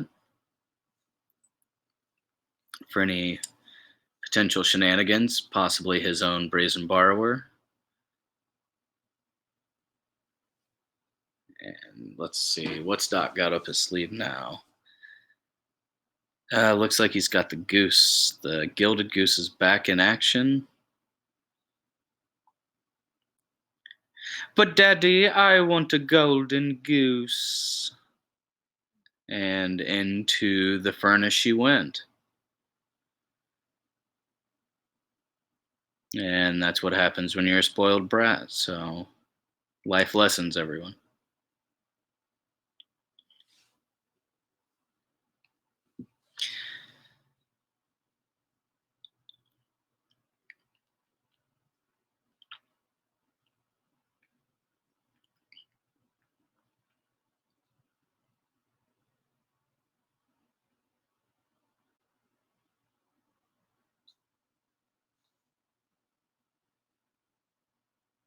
Okay, we got two more. We have a Stoneforge Mystic coming back out. Let's see what piece we got coming out here. We have Batter Skull. Sure, get that clock going. Get that race going as fast as possible.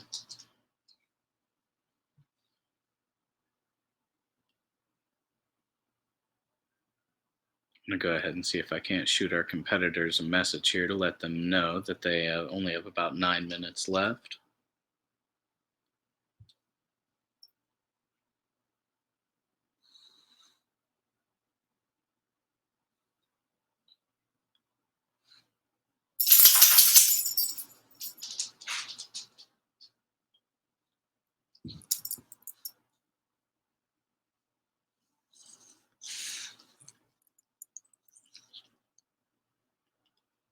Okay.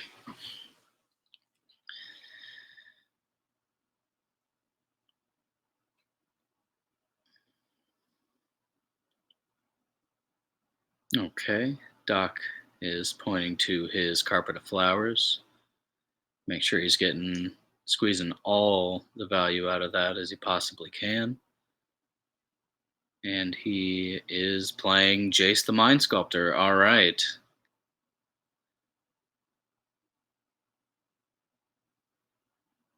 Let's see what he goes and does with the Jace. It looks like he's going to do his zero ability and brainstorm.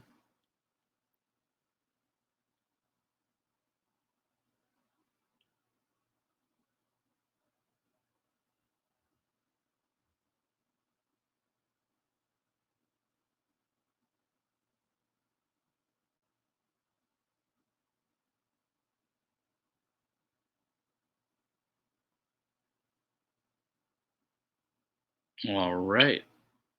And it looks like they are moving on to game 3.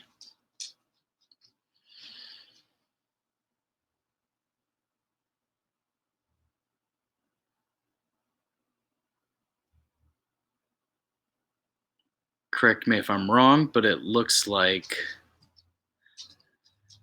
yep, game 3 it is.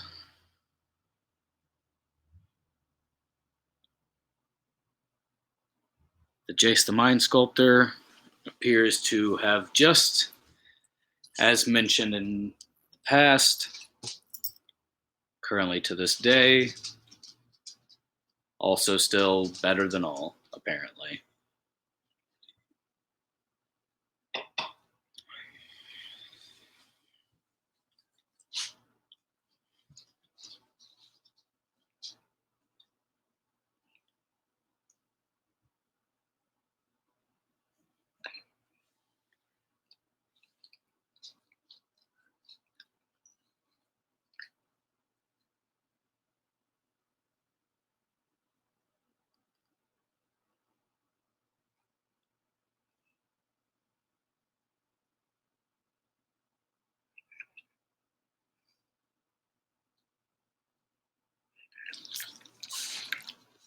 Ah, I see. It looks like we had Carney get there. Yeah. Right, correct.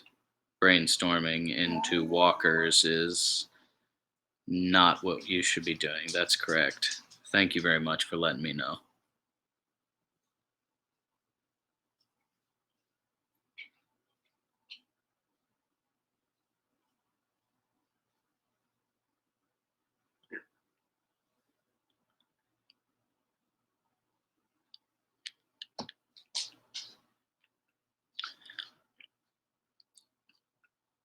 All right. And so looks like we're just having a little post-match discussion here.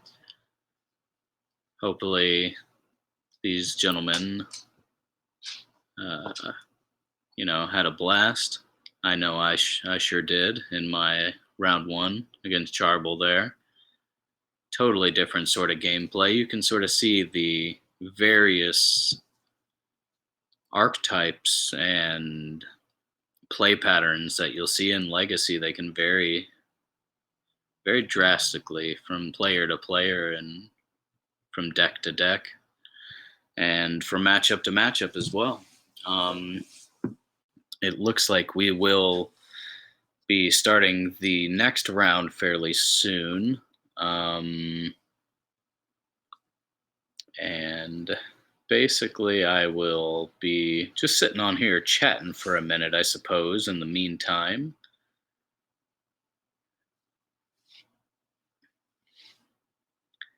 Need to go in and send this into our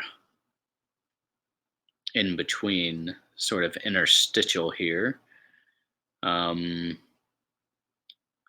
Mr. Jack Dax is usually in charge of that, but I might be able to at least put something interesting on in the background while we wait. So let's go ahead and see if we can't do something fun in the meantime.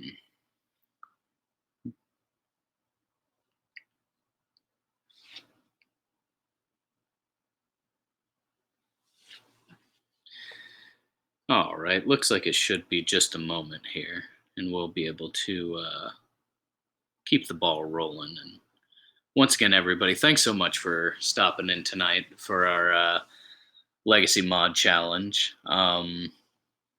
This is our first go at it, and we appreciate everyone that's shown up, and you guys all make this possible. If you like the content you're seeing, go ahead and stop on by the Twitch channel at twitch.tv/MTG Paper Legacy. Invite your friends, and if you want to jump into the Discord, there should be links to that also. And you could be the next Carney or Charble, and you can call us out and give it a go.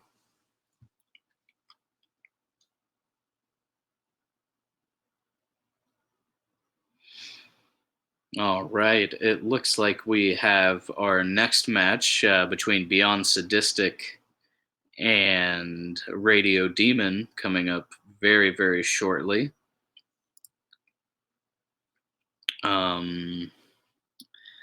I'm going to go dead air for just a minute here, but we will be back very, very shortly. And once again, thank you so much for joining us here. And I am out. Thank you very much.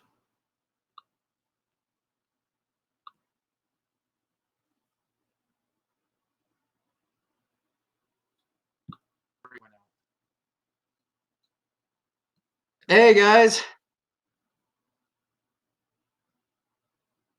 Guys? Hello? Yeah. Yes, hello. Can you hear me? Hey, I can hear you, Ivan. And Oh. is Jordan just figuring out where the hell I'm going? Okay, sweet. Yeah, it looks like we're still live, so we may just giving people a peek behind the Oh, curtain. and that- Apparently, I was just trying to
He's asking about stuff here.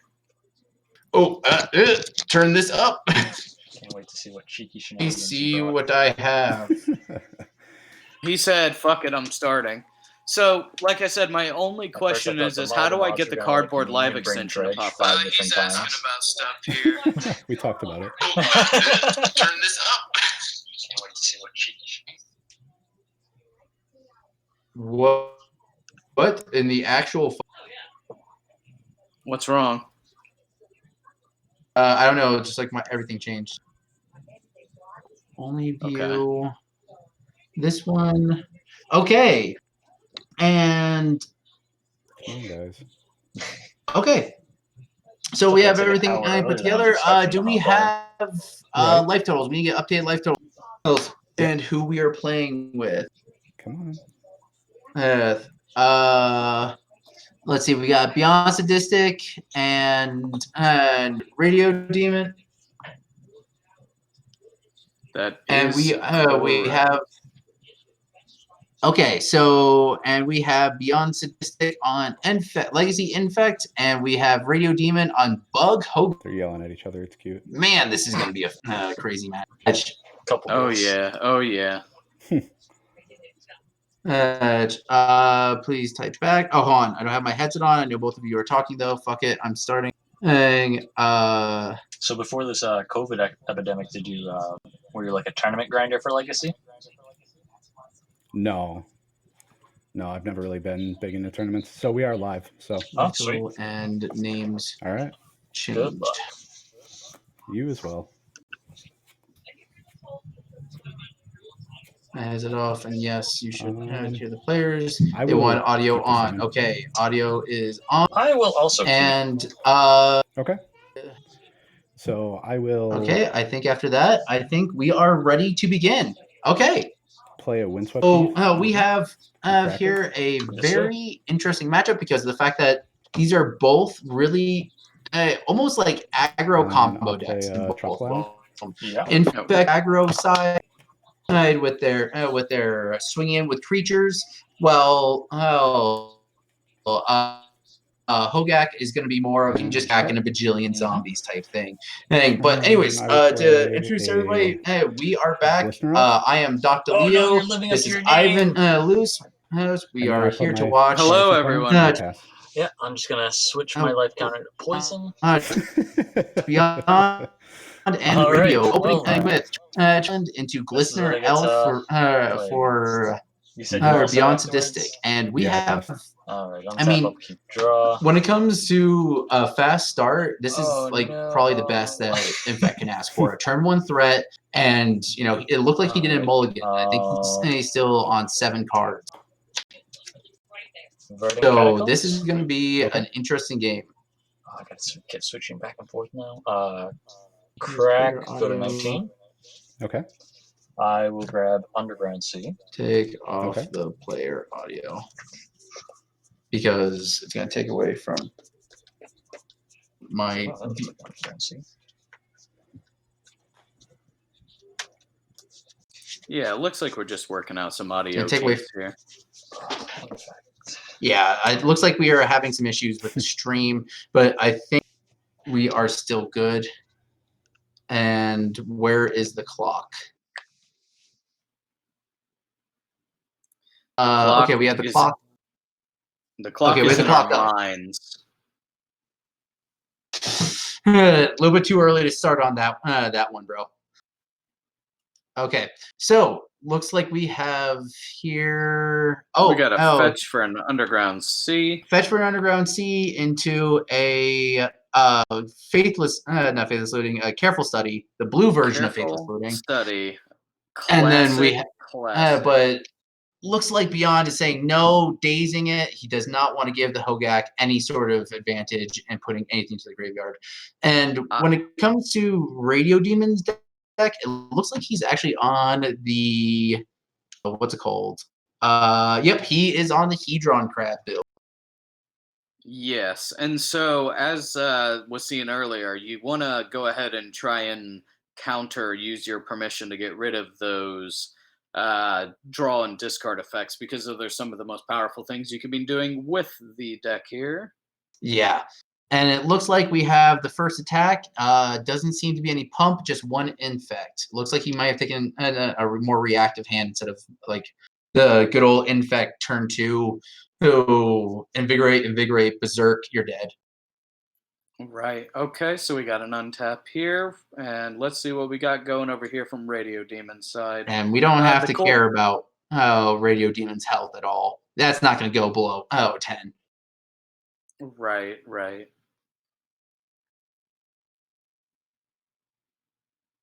And that is a Cabal Therapy waiting to resolve. Let's see what Beyond is going to say.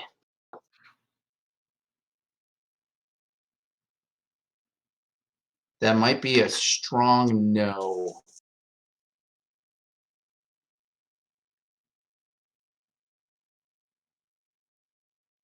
Oh, is he Cabal therapying himself? I think he's Cabal therapy.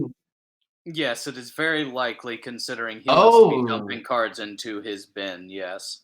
yeah, he put the blood gas into the graveyard, played a Pluto Delta, got it back.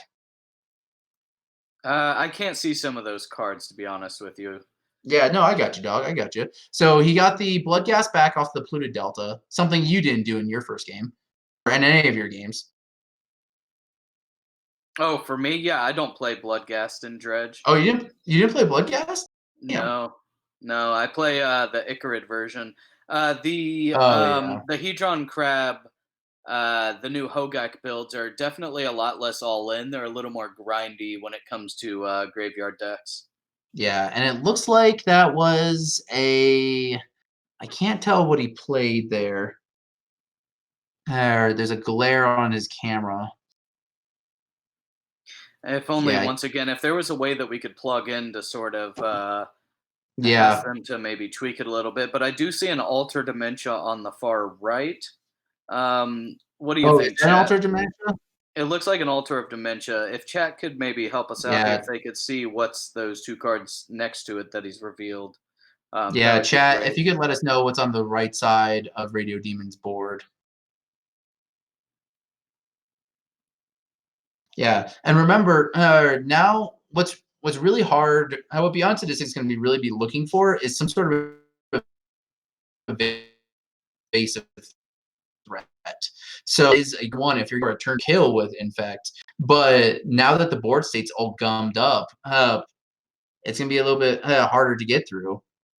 But Blood Gas can't block, so that's at least one good thing. And it looks like Beyond did an end of the turn brainstorm into draw. See if he brainstorm locked himself, or if he has a fetch land to shuffle that away. Yes, chat saying that that is a Gravecrawler there. Okay, Gravecrawler, 2 threats that can't block. So once again, and Glistener Elf is pretty much free to swing in. So Yeah, if he's going balls to the wall right now, this might just be the end. yeah, I can honestly see if Beyond has. Oh no, he's deploying another threat, a Blighted Ancient. This one doesn't matter if your opponent's creatures can block. Right, right, exactly. Wait. Did Beyond not attack in? We're not seeing yet. I'm not seeing it yet. Oh, he didn't swing. Oh man. Oh, he didn't swing. I don't think he realizes that they don't have that they can't block. Shit. Scotty doesn't know. Scotty doesn't know. It's okay. Fiona was a tramp, anyways. And what in God's name is that card? Is it? Oh, that's just the back of his sleeve. That's an unknown. Yeah. Okay. Yeah. He's got Okay. one.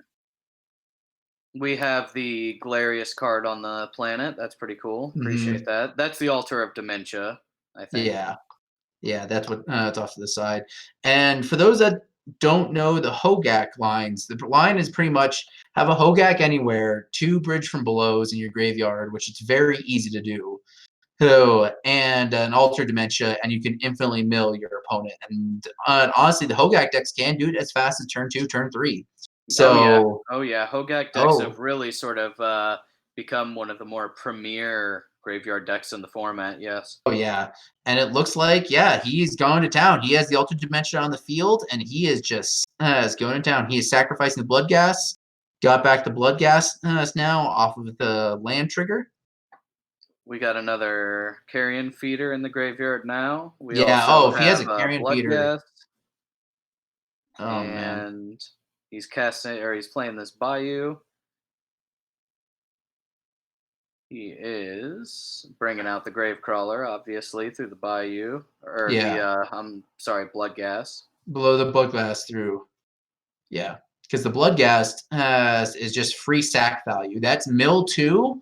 Oh, and if you have a bridge, that's creating zombies. Yep. It's basically drawing. Oh, we just lost Beyond's feed. Oh, 4. Oh, no, we're good. We're good. No, I'm still seeing it. So we have a Cabal Therapy going here. What is he going to name with Cabal Therapy? Now, it's entirely possible, unless unless he combo kills him this turn. If he just creates an insurmountable board state of like, let's say he creates like 20 power with the zombies and Hogak and everything like that. Right. Unless he actually does kill him this turn, Beyond has a turn that he can kill him. That's true. He could go back with the crack back. He could get a couple invigorates into a berserk, and that could be game. And he did brainstorm, but he did not fetch, so he technically is brainstorm locked. Right. And so that's the thing about this deck as well. Like we said with Hogak, I mean, it's definitely a little grindier. It can be a little more consistent, but it does not have the same speed as something like LED Dredge or Black Red Reanimator. This is a turn 2, turn 3 combo deck. And in the statistics, Beyond should be a turn faster, but it looks like missing out on that 1 point of infect might actually cost him. It's very, very possible. We're also seeing some Vengefines hit the graveyard here as well. So. Yeah, this is his graveyard is stacked. I'm assuming there was a Hogak into there, and just it's gone. This game's over. That last card there appears to be a Hedron Crab, just for posterity's sake. He's just gonna mill himself out, and I think Radio Demon has this one. Man, I hope it's not a clean sweep for all the opponents. It's gonna be a bad showing for the mods this week. Hey, but then again, I could say the opposite. I think that just means we have some pretty legit competition on here. Oh yeah, we have some great players, and as we've seen with these weekend tournaments every single week, there are some really good players coming out and just jamming some great games. And it's not just Delver winning it every single week. It is crazy decks just coming out, people who know their decks, know how to pilot, and know how to win with their decks.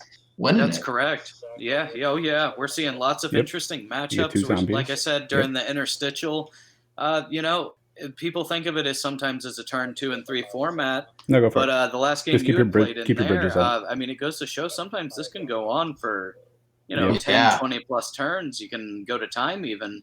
Whereas you can have these sorts of games here where it's just combo on combo, and it's a whole nother beast entirely. Yeah, at this point, Radio does not. He's just going to win by milling his opponents out, looping this Hogak over and over and over. This game is good as over. Yeah, this Altar of Dementia kill is pretty deterministic at this point, I would say. He's going to have near infinite zombies, be able to just bring back Hogak an infinite amount of times, and just bye-bye library. You can't get to your attack step if you have to draw a card. You don't have a card in your library. We are seeing some very good combo decks coming out here, and pilots that really know what they're doing. Absolutely.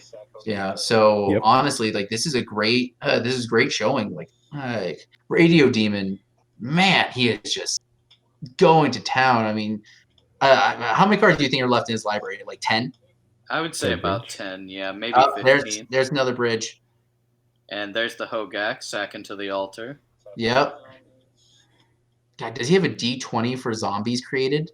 Oh, yeah. Yep. And there he is. He's just, all right, I'll sack my Hogak, create 2 to 3. It looks like he's got 3 bridges there. So every single time he sacrifices his Hogak, he creates 3 zombies that can be used to convoke out the Hogak, and then he just delves the rest from milling the top 8. And then now he's just, once his entire library is in his graveyard, he's just going to do this and then do it right back to, And we see Beyond picking up the cards here. Just a turn 2 slow. And unfortunately, Hogak got Once you got to fourth, the Gak got him. there's not much there. Well, and if you turned into the first round, or with me and Charbull, well, I gotta say, this seems like a little bit of a victory for my fellow graveyard bro. So You were serious about that? I cannot be The too grave- salty about it. The graveyard grinding bros are around. All right, so let's check out the sideboard. So for Right. Beyond, because he's going to be on the play this round, we have 1 blue Elemental Blast, 1 Flusterstorm, 1 Grafdigger's Cage, 2 Swords of Plowshares, 1 Veil of No, it Summer, just can't 1 be blocked. Collector Roof, 1 Dissenter's Deliverance, 1 Rest in Peace, 1 Spell It Kite, can block. 2 Yes. Dismembers, 2 Mystical Dispute, and 1 Teferi Time Raveler. What Well, do to you me- like here? To me, it seems like he's definitely going to basically want to do what you typically do against your graveyard decks. He's going to want to bring in Grafdigger's Cage. I'm assuming he's also going to want to bring in the Rest in Peace, which, as you could see, once again, first round, very devastating if it You know can what? land. Us mods probably have like a little bit of a reputation because a lot of us play some graveyard-based shenanigans. People came prepared with Rest in Peace this week. Oh yeah. It's kind of Whether- ridiculous. Here. Whether it's sideboard or it's main Yeah. deck, it's Yeah. out in full force this week. Oh. And so I also think that it is probably smart to I think bring that's in as probably much the best permission idea. as possible. I'll just Does any of his transformational permission sideboard hit into Stompy. the creatures that he's putting out? Or did No, you say it was all non-creature? Oh, there you go. I could do that too. Honestly, Having I don't 35 even like the cards in my Swords of sideboard, that Plowshares in helps. this matchup. He has so many free sack outlets that don't require anything but just it's on the board. I can sacrifice it at will. But you know Right. what? He probably has enough dead cards in his deck that he's Well, I know probably you going to talked bring in about Swords of building it Plowshares. because now he that has you an play Oak-building it, deck. I remember you can saying honestly that a see few that days going. ago. Well, and that's the Oh. thing, right? Is Swords is going to be good to remove certain things like his blood gas and Because whatnot. didn't we yeah. talk about this a couple At weeks least ago as when you were know, talking even about as a one for putting it one trade, together? if he And you can't were get asking if that Jund one was very better than specific Bug? one going, and if he can Yeah, counter that's what I his thought. engines like the Altar of Dementias and things like that, that's going to be really positive for him as well. Yeah. Right. See, and I On the- like Bug on better, the other side of but things, what do we it's think I'm also Radio I Demon's like going to be Bug going better for here? kind of thing. Okay, so his sideboard is much cleaner, but so he's got 2 Abrupt Decay, 2 Assassin Trophies, 4 Force of Vigors, and 4 Leyline of the Right. Void. I don't think he has a 12-card sideboard according to And what he then submitted to us after here. we talked about Let that, me double check to see if it there's was a few days anything ago, else. and Radio Demon. my wife No, switched hers over to Jund. he submitted a and 12-card sideboard. I stomped her into the There, ground gotta multiple give it to times. him. I'm trying to think of So- anything that specifically stands out that would be good against Infect. Would you rattle those Oh out yeah, one more I think time? I still think so. 2 Abrupt Decay, 2 Assassin's Trophy, 4 Force of Vigor, 4 Leyline of the Void. I mean, the decays aren't going to be bad, right? I mean, obviously, it's going to be able to hit all of Beyond Sadistics creatures. And on Yeah. top of that, he's not going to be able to use his permission to Yeah, I agree. protect against those Ivan things, got- because Abrupt got Decay is, Handed to of him. course, That uncountable. was so bad. Yeah, I honestly think I felt so the bad for 2 him. Abrupt Decay and that's it. Bring But in that's how it goes, though. some That's more why I love Legacy. answers. But honestly, you're both Right. the decks are turn 3 combo decks, really. When it comes to Infect is just a turn faster. If they have a turn 1 opener, it's pretty much gone from there. What I think is gonna be really interesting though is does Beyond have a does he have a Caracas in his deck? He does not have a Caracas in it. Oof. Because a Caracas is not too bad against the Hogak. Being able to bounce it is not too bad. No, absolutely. I will. You know, from also being a D&T player, yeah, Caracas is in general, I think True. it is fantastic right now. I am in and the colors moving for it. forward, if companions stick around, that's just going to be another avenue to be jamming Caracas in your deck, especially if you can find other access to it, i.e. crop rotation, things like that. I wonder if Infect will be able to adopt something like crop rotation to be able to get those Caracases more frequently. Well, crop rotation is also really good for them to get out Inkmoth Nexus. And in fact, a lot of different a lot of different Infect decks actually still do run crop rotation in their sideboard. If they're against a deck that doesn't have Force of Will and it's safe for you to just sacrifice a land, because you don't want to get 2 for 1 Right, with a Force of certainly. Will or a counter spell.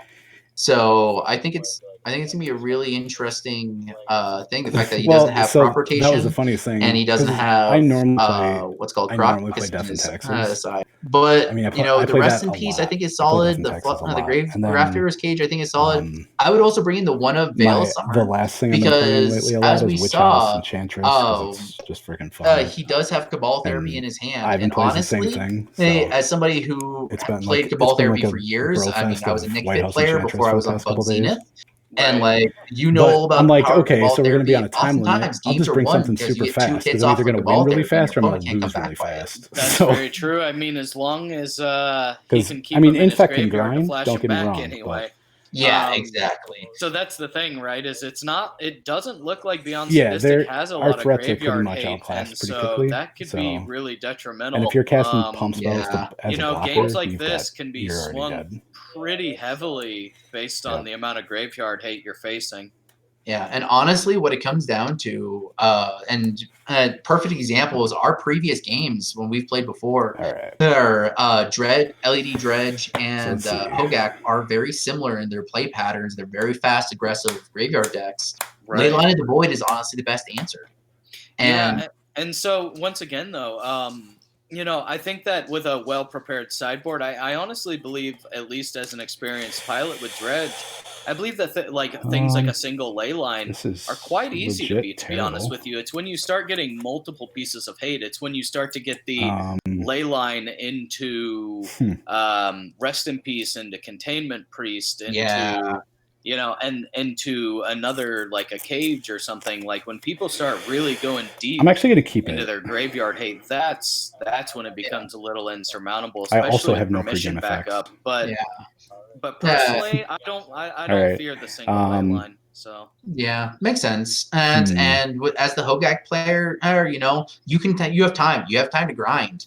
I mean, worst case scenario, I'll you're play an casting hasty 4/4s island with the Vengevine. and a Grafter's So Cage. yes, exactly that, right. And so there's this Damn other right, boy. Oh, okay. entire We avenue. have the game starting. Beyond opens up with an island into Grafdigger's Cage, and he kept on Alright, 7 as then well. I'll pass. It did look like Radio Demon did mull down 3, 4, 5, 6, 7. Yep, and Radio That's all Demon. right. Combo decks are pretty notorious for being able to mulligan down, so that shouldn't really be too Yeah, much of an issue, as long as he has some. Like I said, as long as he brought in those abrupt decays. yeah. Otherwise, he can just, unlike LED Dredge, he probably has a decent amount of lands, and he could probably just sort of cast his cards out. He can just start Yeah. swinging for the fences if he needs to. And Bugak is running 18 lands, Yeah. mostly Oh, a lot yeah. of fetch lands. But still, And that's a large number for a sort of dedicated combo deck. Once again, it's much grindier. So we have a yeah, Cabal Therapy. So what's going on what? here? Yeah, what would you name off of the Cabal Therapy? I would probably. Oh boy, that's a hard one, to be honest with you. Yeah, Brainstorm. Brainstorm's a good call. Swords is also a good call. Yeah, What was that third card he had there? looks like Flusterstorm. And before the Flusterstorm? That might be a Collector Roof, actually. Okay. Okay, so I can't. wow. Yeah, I can't tell what that third card from the left is. Yeah, I can't tell either. But it honestly, when I played Cabal Therapy, a lot of times Oh, it it's was Berserk. Brainstorm off the first. Oh, it's Thank you, Berserk. Roland. Okay, Or thank you, thank you, Lemon. Roland. Yeah. Okay. Oh, so, thank you, Lemon. Um, Yeah, Berserk's okay. not a bad hit, but yeah, I'd probably want to go for some permission or some sort of removal like STP, like I said, to get rid of his recurable graveyard threats that could be possibly annoying, or even the Brainstorm just to keep Keep him him from off cards. sculpting his hand. Yeah. Yeah. A lot of times though. Oh, since It he didn't looks go like with. it. Go Oh, ahead. go ahead. Oh, so he didn't go with the turn 1 threat. So I wonder what the chance was as of him actually going for a Blighted Agent, because a lot of Infect decks, Yeah, they would right. want turn 1 either permission, protection, or a hate piece, followed by a turn Yeah. 2 Blighted Agent. If you can strip that turn 2 Blighted Agent, so I don't know. That it just comes down to what do you think your opponent kept? Yeah, and once again, I think the whole like how I kind of got blew out by trying to get rid of a hate piece earlier with some Mhm. anti-hate, and then getting blown out by a daze. I would probably be tempted to go for a piece of permission. Yeah. Um, but Looks so like it looks like that was a whiff then on the Cabal therapy. yeah. Yeah. Looks like Radio Demon played a Gravecrawler and a fetch land, and he is fetching down to 19. So this is really interesting. Beyond kept a hand that was I can protect my Graph Digger's cage, and that's it. Yeah, yeah, Uh, which isn't a bad place to be in. Now he just needs to worry about basically racing these sort of vanilla creatures at the moment. yeah, exactly. Hey, and to be And being fair, like, able to swords to plowshares the Gravecrawler once again, that's pretty hot. yeah, yeah, I'm down with it. Okay, let's see. It's a Gravecrawler and a Carrion Feeder. Okay, well, as we know now, it looks like he's going to respond with Carrion Feeder on the stack. And now he's going to pick up his hands because that is no longer known information with the Mhm. with the brainstorm. That's why it's all like that's the reason why I really like hitting brainstorm off the first cabal therapy, because if you cabal therapy somebody and you don't name brainstorm and they have it in their hand, it feels so bad. Yeah, right, right. I mean, Yeah, it's fire. Roland MTG also posted in chat that he would have went for Brainstorm or Force of Will, which yeah, yeah, I think those seem to be the obvious calls for most reasons. I mean, if yeah, you're trying to go off, you want to hit the permission. If you just yeah. want to keep them locked off of anything else, you hit. You just name the best card in Legacy. Yeah, that's true. So, but now he gets to go and do basically, basically cheating because he's got a brainstorm plus a fetch land up. Get rid of all these absolute crap cards and fetch them away, and then hopefully you end the next turn with a threat plus protection. Right, get some We're gas, get it going on. Yeah, because we're entering turn 3 for Beyond, and we don't got a threat, but we at least got some sort of what's called Like a what's floodgate. some sort We of got hay piece. Yeah, we got something to stop the madness from ensuing. So we might actually be playing just a little bit of real magic here for a minute. Yeah, seriously. Hey, okay, so looks like he's fetching. Beyond should be down to 19. Yeah, because this is his first fetch. He should be down to 19.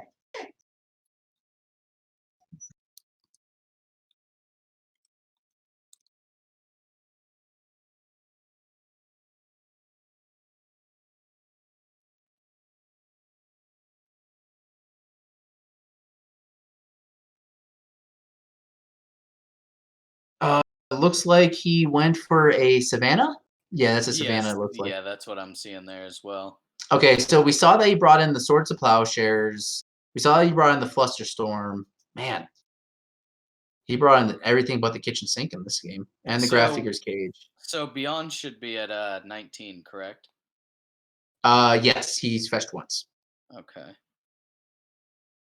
Yeah, let's see, because he's running for threats. He's got 4 Glistener Elf, Blighted Agent, and 4 Ink Moth Nexuses. And so far, okay, we see a Glistener Elf. Finally, he's got a threat on the field. And Nice. also, once again, let's see if he realizes that those creatures can't block, because those Right. creatures, none of the creatures on radio side can block at all. But it's gonna be really interesting to see if he notices that. Yeah, uh-huh. Card knowledge is paramount. Yeah, little puppers is coming over to say hi. Well, hi Mango, how you doing? Oh, she's doing well. She's enjoying life. As much as you try to make my dog into a meme. No, I just think she's gorgeous. I just think she Oh, deserves to get all the attention possible. Ooh, we have the oh, abrupt decay. that is an abrupt decay. See, Hey, I really think I really hope he Ah, brought in the Veil of Summers, but yeah, he's going in for the beats. well, Hey, it's did you see beyond. that as well? He didn't go for the hate piece. He went straight for the creature. He said, "If you don't Yeah, have any creatures, you can't beat me, bro. I got these on the field." So, yeah, exactly. He's going for the Delver strategy, riding it to the death, right to yeah, death. yeah, yeah, yeah. Fetch down. Just going into the red zone, man. Yeah, he's like, I don't need to beat up your hate piece. I can just kick your ass with this. Right? I don't need a graveyard. I got these zombies. Yeah.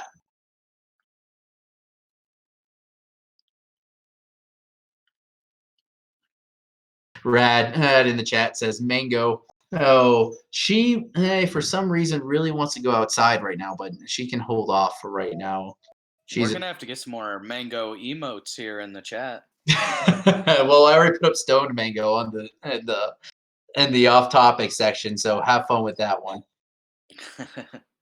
Beautiful. Okay, so looks like he's going. He fetched for an underground sea, and he's casting Careful Study. Okay. Yep. Yep.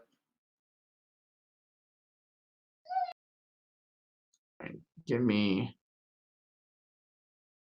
All right, you got. Oh, it looks like he flusterstormed that. He did not want to be able to fill the graveyard. Ivan, can you get this for 2 seconds? Because I gotta take little Mako downstairs. Yeah, I'll see what I can do. I got a bit of lag here, but I'll try to keep up with it. All right.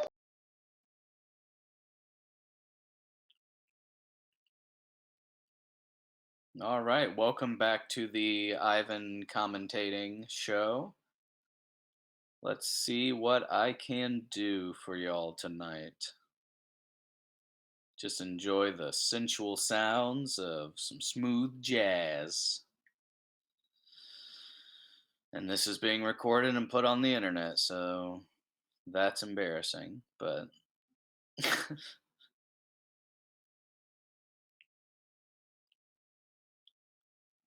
let's see. So there's a little bit of discussion going on here. Oh, well, thank you, Roland. Yeah, see, Rad knows all about it as well. Smooth jazz, mismatch basics, can't beat it.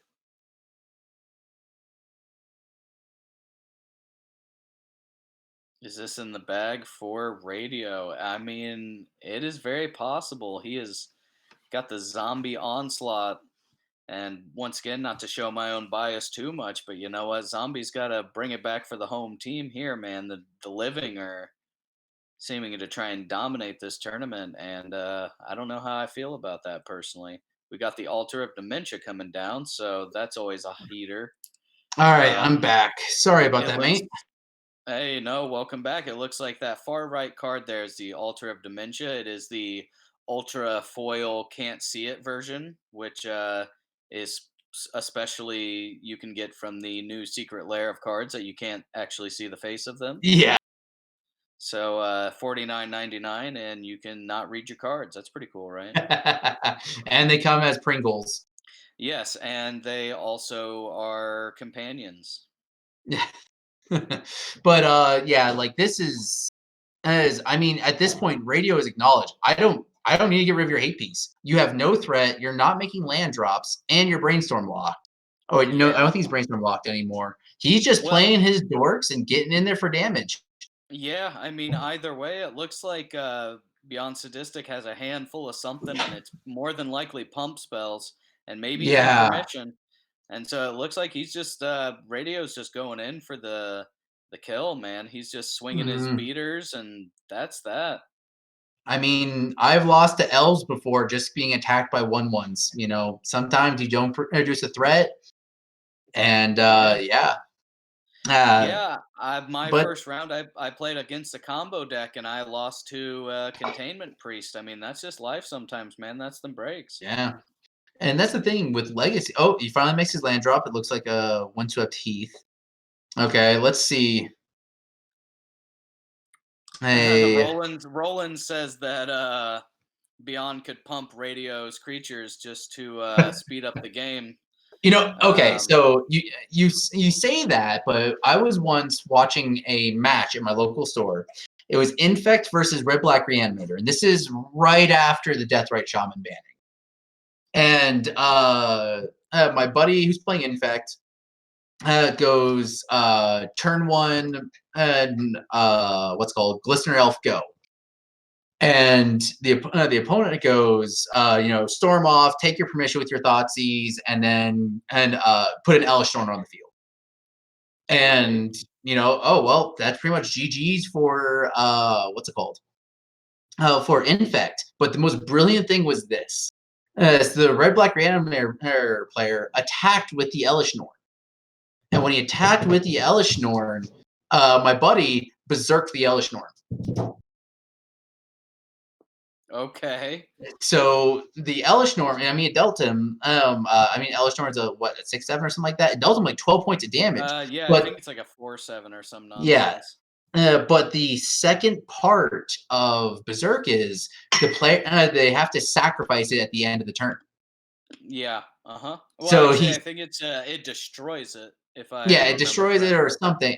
But so he lost the Elish Norn. Next turn he plays a Blade Agent. His opponent tries to do something. I think he gets out. He wasn't able to get something out. So he didn't have another reanimation spell or something. And then he goes and wins turn 3 with the Blade Agent, or turn 4 with the Blade Agent. So it is possible to still win through the hate piece if you're just playing. Yeah, and it looks like Beyond is Swords to Plowsharing the something, and with an Assassin's Trophy on the stack. Okay. Yeah. So Assassin's Trophy destroyed the Graph Digger's Cage, which honestly, Radio didn't even have to do that. I think Radio could have just held up the Assassin's Trophy for any one of Beyond's threats, and then just blown it up. Right. He's trying to keep his yeah. But it looks like so what was he swords in there? What's he targeting? It looks like Crawler? it might be the Gravecrawler, but once again, the Gravecrawler can sacrifice itself. He has free sacrifice value. So yeah, absolutely. Yeah, and as we see, the Gravecrawler sacrifices itself, goes to the graveyard. Yeah. And I mean, Beyond might have saved himself by a turn or two, but this deck is just going to be like, okay, I'm just going to create my own, build my own Emrakul basically with zombies. Yeah, right. Build your own army. Yeah, it's insane. This Hogak deck, honestly, it's been making some waves lately because of just how good it is beating up on these blue decks. Oh yeah. And so it looks like well, that's the thing, right? When you're not casting most of your spells, I mean, you usually have a pretty good game against blue, right? Yeah. Oh yeah. Okay. Yeah. That was the gamble I took today myself. So. Oh yeah. All right. So we got. Looks like he's going in for damage with Gravecrawler. Puts him down to 4. Man, that is a 2-turn clock with a Gravecrawler. Let's see what we got going here.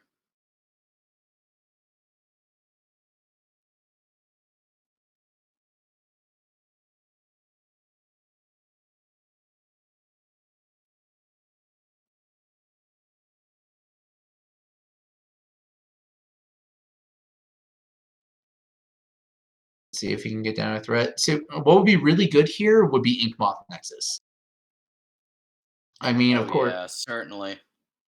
I mean, it's just harder to get rid of and such like that. But did Radio deploy another creature on his last turn?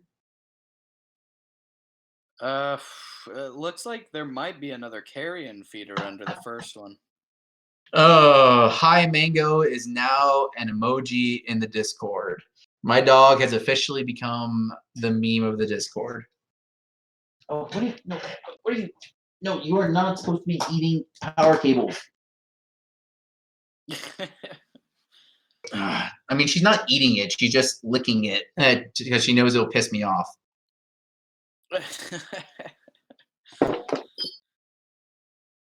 Good old puppers. Oh, I love her to death, but man, does she drive me insane sometimes. All right. Let's see. Yep. Does he have an answer? He is at 4 life, and what is he holding up? It's a Stitcher Supplier. Oh God! Welcome to another broken card from 2019.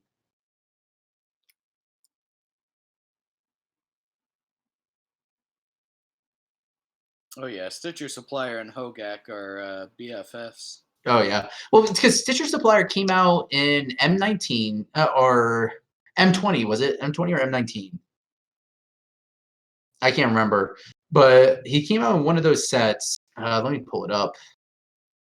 And everybody was instantly like, "Oh, this is gonna be terrible. This is a very good card." Or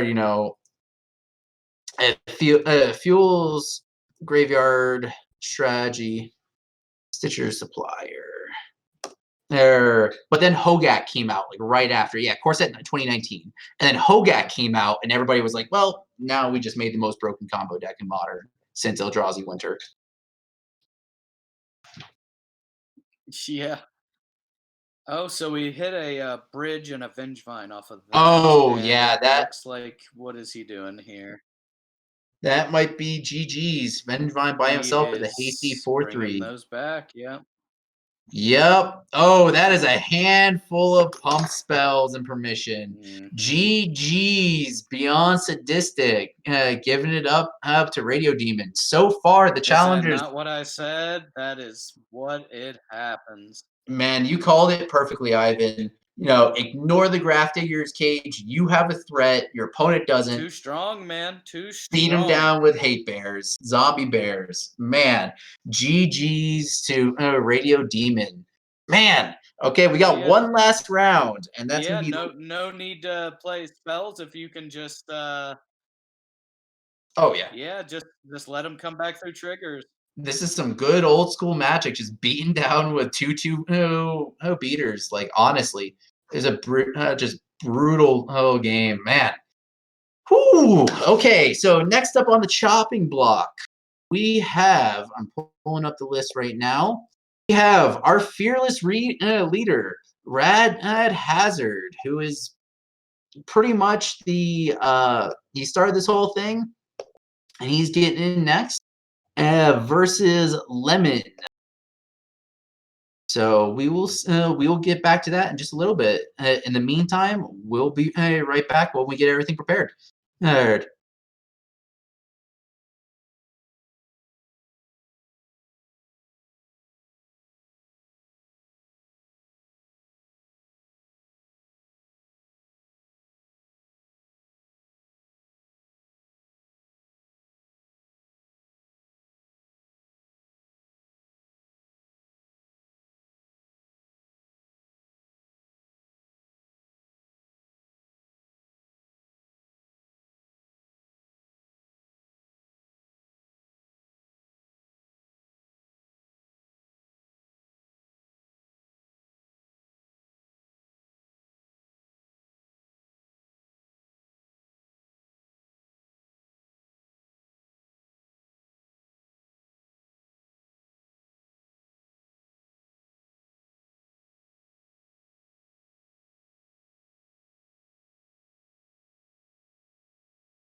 Okay.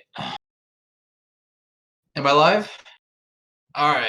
All right. Awesome. Hello, everybody, and welcome back to the Paper Legacy Discord Challenge the Mod event. We're having a little bit of technical difficulties and stuff like. Oh, we're good. We good? Oh, we are good to go. Oh, so.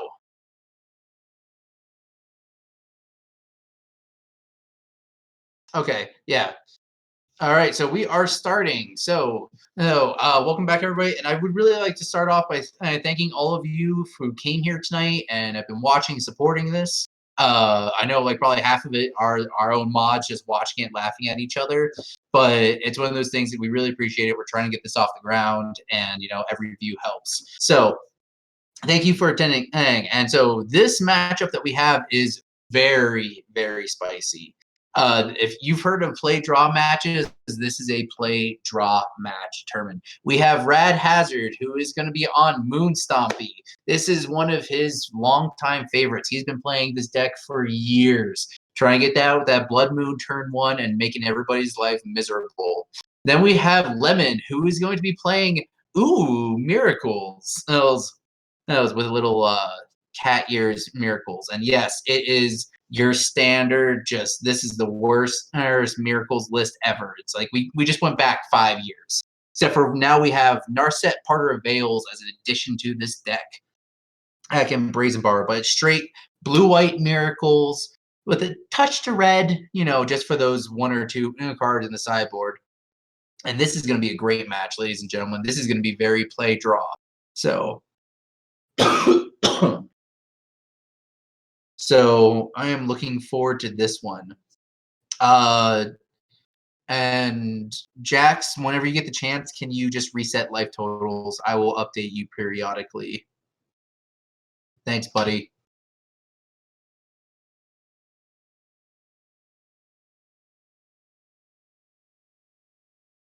And what is happening? Is the stream?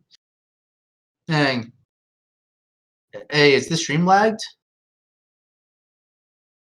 Oh, no. They are moving. They are, in fact, moving. Okay, never mind. We are good. I am just bad. I was informed that Lemon's stream might be a little bit laggy. Okay, so you might see some laggy plays. What is you all for coming out? What is Brad? Oh, hold on. I don't think Brad's stuck. That's why. There you go. Okay, there we go. Now we can see that beautiful play, Matt. All right, so we started off. Looks like Lemon went first, went Floodstrand Pass, not Tropical Island, Tundra Pass, and now we are back at Rad slamming a turn 2 Rabble Master, taking 2 damage to do that off of his Ancient Tomb. I'm gonna say our response Brainstorm. Yeah. This is just the classic miracles, trying to look at all the answers before going, no. Lemon, your stream died out there. Oh no. And oh no. And I think we lost Lemon. Oh god. Oh no. What are we gonna do? Yeah, well, at least we can do is Jordan and Rad's at 18, and we need to start the match clock. You need to start the match.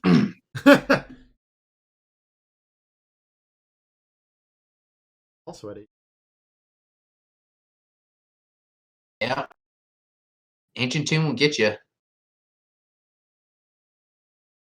And it seems like his opponent has kind of died off here. I think he's trying to fix this right now. Sorry about this, ladies and gentlemen. It's just going to be a second. Technical difficulties, Yeah, well, I mean, to be fair, this is the first stream, and, we're trying to work out all the gremlins, get rid of all the oofs, that sort of stuff, get started. But, this will actually, I think this is going to become a standard thing every single Thursday. New fresh faces, challenge some mods, kick us around a little bit. Everyone gets to have a good time. No one's taking this all too seriously. Just have a good time. Except for the mods, we're all extremely sad. Oh Losing yeah, so bad. Oh yeah, like Our reputation's at this out point, the window. Yeah, no, I got nothing. That second place win, that second place I had like 2, 3, whatever a month ago, that's gone now. Nah, I brainstormed into a Narset. I'm done. My credibility is gone. But we're gonna get Lemon here. Yeah, hopefully. Okay, it looks like he is. Apparently, is. His Oh, so we internet have the new crashed, OBS, supposedly. and we'll be pulling him up in a second. Hopefully this OBS works. Wait. Different OBS. Stay hydrated, everyone. Okay, and we are back. And so we were just with Lemon with Brainstorm on the stack. All right, Lemon, you are good to go. You can continue. And if our in-house judge wants to give him a time extension, they can. Yeah, there'll be a time extension of it.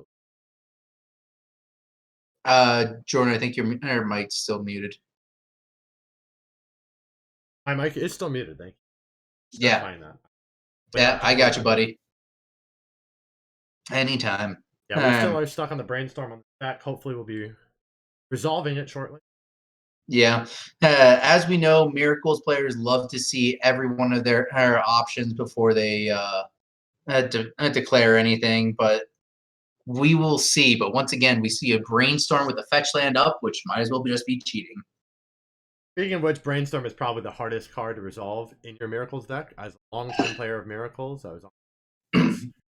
it is the make or break of the deck. Oftentimes, it is the break of your deck because you will come back to the Brainstorm you did on like turn 2. Realize that was the turn you lost the game. Oh yeah, and Jordan, you played Miracles and D&T. You have a lot of experience in this. So, what is your opinion when it comes to the Moon Stomping match? How afraid of you are of Blood Moon and such like that? I mean, as long as you're aware of what you're playing against, you can pretty much fetch around it. That's what I've always found. Typically, you're on the back to basics plan usually, so you're playing a lot of basics. Most of it is not going to be really problematic. What is going to be problematic when the Trinispheres come out? Now, I haven't seen his Stompy list, so I'm not sure if he's playing the Trinispheres. And of course he is. He's playing 3 Trinispheres. So, my main question is how he's going to respond to the Trinisphere. Because the Trinisphere is what makes or breaks this match. And how I've always played against it. Because Chalice is, whatever. You can get rid of it with a Disenchant. But, it's really going to be that Trinisphere and then hopefully removing the Ensnaring Bridge. Yeah. And honestly, I really think that this matchup is going to come down to, okay, can you effectively answer my 1 to 2 threats? Or, because right now, with this Rabble Master, or are you just going to run over it? I mean, we saw in last match that, 1 damage at a time, that happens. And Lemon is down to 19. So, the Rabble Master did resolve. Now Lemon did not fetch on upkeep, so it means that I probably wanted the card on top. Yeah.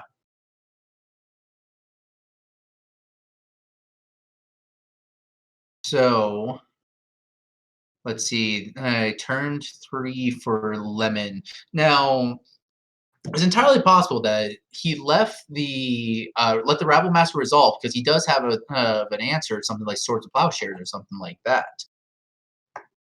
Yeah, and oh wow, no third land drop from Lemon, and Rad going hard into City of Traders into a second Goblin Rabble Master. Oh, what's better than 1 but 2?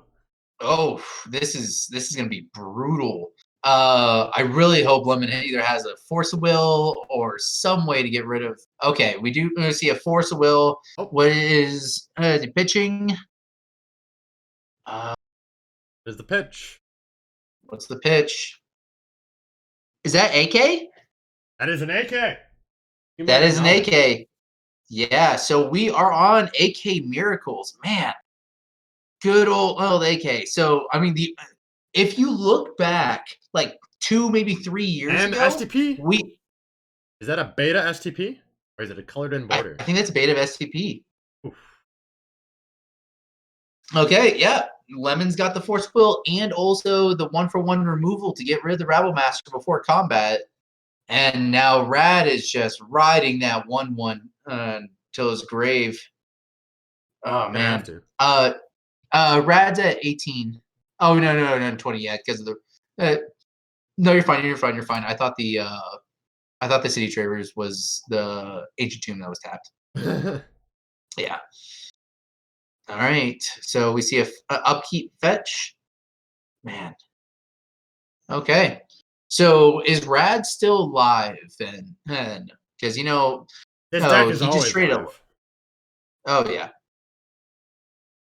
One wrong tap out without a forcible in hand, and then he's back. So for threats from Brad, we see 4 Chandra Torture Defy, 4 Karn the Great Creator, which I think is great. We see 2 Fiery Confluences, Bone Crusher which used to Giant. be and Bone Crusher Giant. And okay.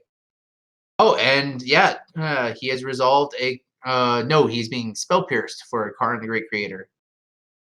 Oh, and he does not have the Simian Spirit Guide to pay for it for the sneaky playthrough. Ride that 1-1 to victory, Rad. You got this. The little gobbo that could. That's always the hard part against Miracles. You think you have it, then you don't. Nope. What's really interesting, though, with Lemon's build is, honestly, outside of like 5 cards, this is Miracles from 2 years ago. There's a Mystic Sanctuary, an Archmage's Charm, and Brazen Borrower, and 2 Narsets, and this is pretty much just Miracles from a couple years back. Oh, there's a Search for Azcanta? Ooh, one of Search for Azcanta and 2 Mystical Sanctuaries. Yeah, Brazen Borrower. Yeah. Looks like Lemon is going on the offensive. What did Lemon bounce? Lemon bounced the Karn.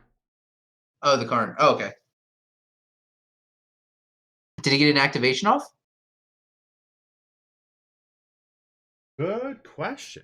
Not sure. No. So the Karn was spell pierced, and something. Oh no, he happened. bounced the token. He bounced the token. Oh, he bounced a token. He bounced That's a a fun token. one. That's what it was. I thought we were missing something. Oh, and a turn. Lemon's casting the Brazen Borrower. Brazen Borrower. Such a powerful card. Once again, Throneville Drain, proving that it's one of the most broken sets to ever have hit Magic. Oh, and there's the Merfolk Ponder that we were talking about earlier. Yeah. I think it's in either Japanese or Chinese. I cannot read it. That is a shuffle off the Ponder. Probably just either looking for another threat like a Jason Mind Sculptor, or maybe it was just a backup counterspell. I will say I'm a big fan of Lemon's Basics. If I remember correctly, those are the beta basics. Ooh, damn. Ooh, nice. Once again, Legacy players showing that we had the best taste in Magic. Great. Pop.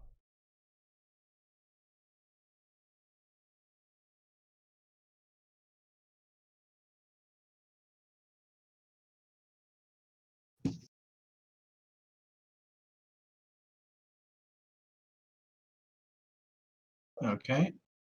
So looks like he's on the offensive. And we have a hard cast Simian Spirit Guide. The ape is loose. It's okay, Mango. 2-2 to victory. You gotta ride whatever train you got. That's an assertion. Yeah, and that is a Search for Azcanta, one of in the main board. I think that is your backup, really bad. What's it called? Sensei's Dividing Top. And oh, the Simian's coming in. Simian's coming in. The Gorilla's coming. And that's another Simian Spirit Guide, I think. Yep. The apes are going nuts. What's really crazy though is, as with Search for Azcanta, it allows you to not only filter out and try and grab something off the top of your deck, but it also allows you to help dig for your Terminus on your upkeep. I have some more.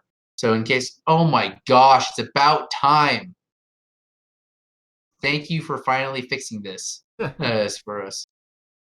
Anyways, I can actually see things now. Oh my god. Only took you like what, 3 hours into this? Wow, thanks, buddy. Really appreciate it. Anyways, what my co-commentator is talking about is we're watching a different stream of this that is much bigger, and I have moved it from a different monitor currently. yeah, well, apparently, so it was on. It was like watching an up and down video on the internet. It's never as good as the landscape video, and now we can actually see. And we are seeing a Snapcaster Mage. Swordsing the. Oh no, or is it blocking or swordsing? Or oh no, it swords and also blocked. Yeah. Well, and it traded because once again, it is an ambush viper, so it is a 2/1. We have a blood moon. Oh, we have a blood moon. We have a blood moon. Who needs your oh, come on. Look at those counterbalances. That's Oh yeah, those counterbalance. Yep, that is exiled. Oh man, that was brutal.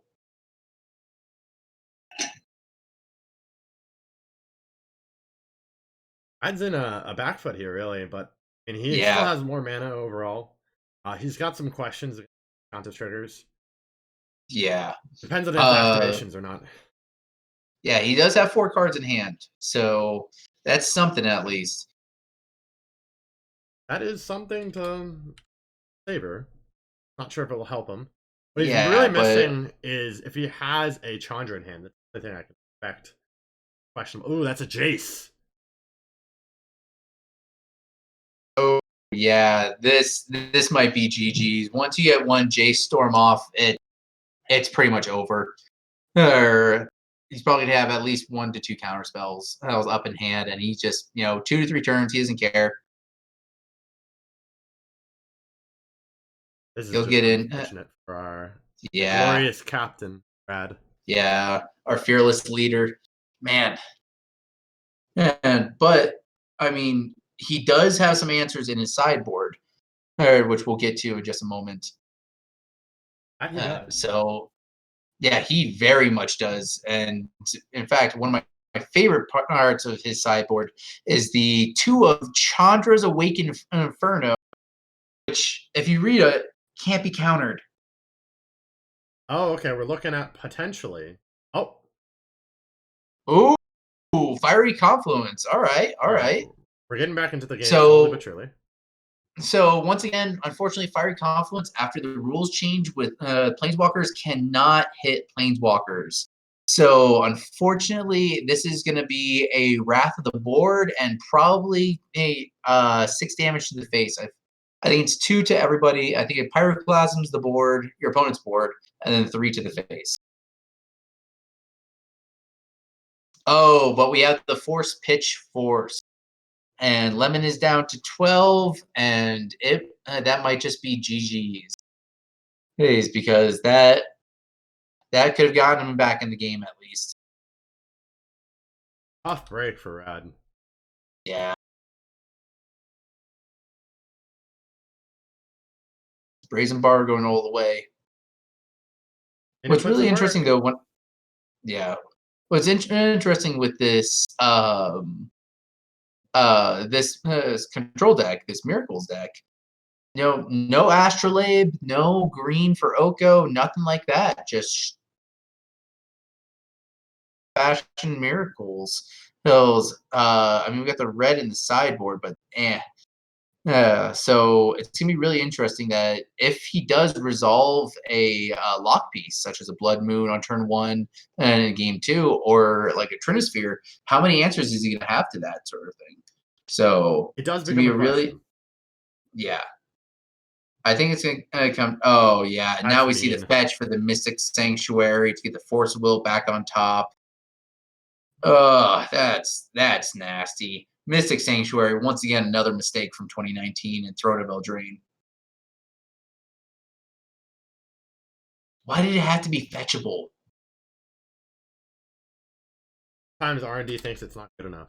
You gotta spice Oh, and yeah. sweeten the deal. Oh, yeah. Not good enough.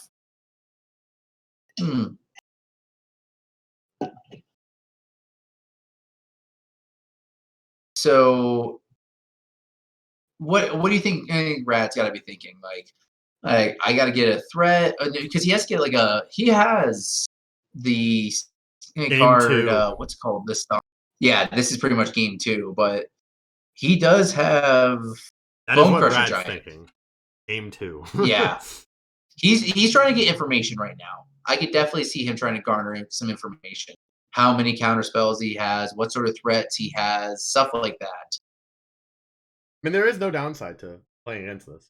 Yeah. No.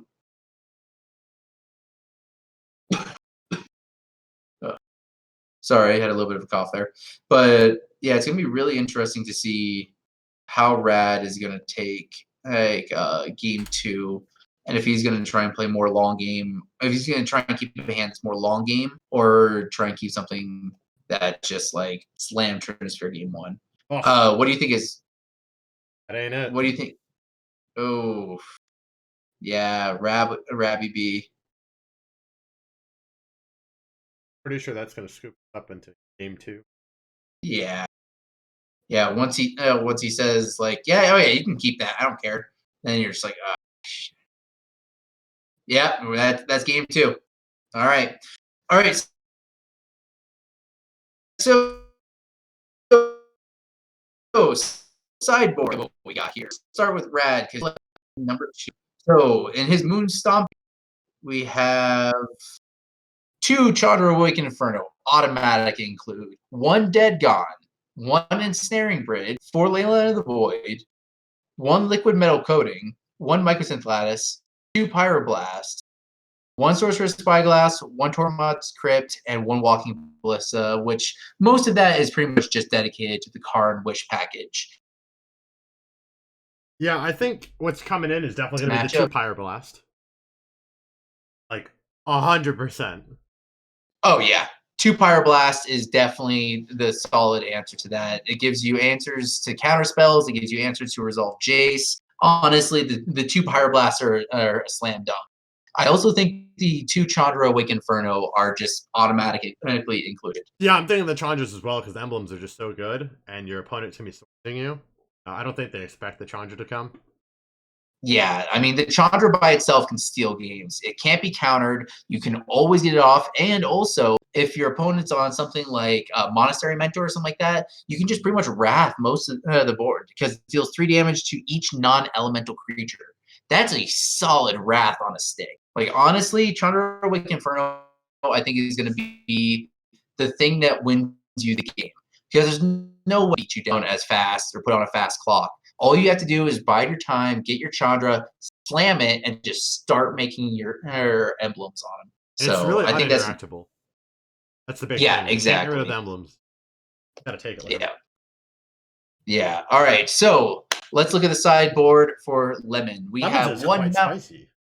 Oh yeah, 1 mountain, 1 pithing needle, 2 pyroblast, 1 surgical extraction, 1 containment priest, 1 disenchant, 1 rest in peace, 1 back to basics, 1 force negation, 1 is it staticaster. Haven't seen that one in like 2 to 3 years. 1 humility, 1 moat. Once again, another card you haven't seen in 2 to 3 years. There's 1 palace jailer and 1 supreme verdict. What do you like here, oh miracles master? I'm loving the back to basics. That is a windmill slam. You're gonna get that back to basics? Oh yeah. Ooh, that's spicy. I like that. I mean, that's the number one thing I used to bring in against this kind of deck. It's 3 costs anyway, so it's not going to do anything here. You're gonna windmill slam that thing and tell them they can untap. Okay, so back to basics is 1. What obviously, I think the disenchant has a very solid option in here as well. Trinisphere is just too important of a card to fight over, and sometimes you just don't got the force of will. So it's one of those things that I think disenchant is gonna be really important. Yeah, you could also make a case for Force negation, another one coming in if you feel it. I don't mind the extra force either. I think you have a lot of dead cards in this matchup. So let's see, what do we got here? 2 Narset Part of the Veils, you can take those out right away. I mean, you don't need that. Your opponent's not going to be doing anything crazy like that. Monster Mentor is really solid, especially go wide against your opponent's Rabble Masters, stuff like that. You can probably take out things like Archmage's Charm or even go down like a counterbalance because you're not against Delver. So there's some slots that can be taken out, stuff Needle like that. for Planeswalkers could be a thing. I also think, interestingly enough, Moat is actually really solid here.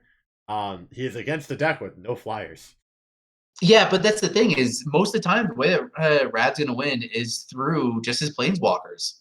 You know, I mean, Rad himself is playing 3, Ensnaring Bridges. Yep. So, yeah, he's playing 3 Ensnaring Bridges in the main and 1 in the sideboard. So, like, honestly, neither player really cares who's going to attacking. This is not a match about attacking. This is a match on who lands their hate piece versus who has their force of will. So I think it's going to be a match of just grind it out. And honestly, I don't think the Pithing Needle is going to come in this match. I think it's definitely if Rad wins off the back of Chandra Awaken Inferno, it's definitely coming in match 3 or in game 3 because that's a card that Lemon cannot beat. I think what this is going to determine down to is if Karn sticks around because I can just see that Windmill Slam and Karn sticks around for more. If it isn't answered, it's going to be really bad. So Lemon is playing 1 Council's Judgment in the main. Yes. And that 1 Council's Judgment is his as the only answer to, besides countering it, the only answer to resolved Chandra Awaken. So I think it's gonna be one of those things. I think Rad is either gonna mulligan to a very fast hate piece, or he's just gonna try and get his mana up to Chandra Awaken Inferno. I remember I played against Rad several times, and he was very proud. Like he tells me, like I can Turn 1 oftentimes Ancient get Tomb into the Chalice of the Void. Chalice on 1. Chalice on 1. Oh yeah, we're getting started. He talks about how he's got like a turn 2 or a turn 3 Awaken Inferno. So, and it does resolve. It resolves on 1. Oh, we have a game. Oof. Love me this type of matchup. He has his hate piece, so that shuts down. We see a Prismatic Vista, Brainstorm, Ponder, Spell Snare, Sword to Plowshares. God, there's a lot of cards that this shuts down. Just a Prismatic Vista and pass, though.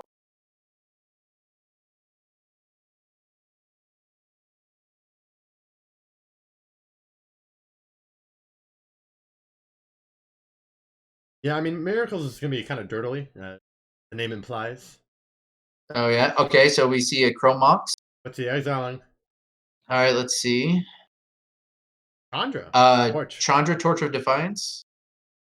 Okay. Not the best of the Chandras, so that's fine.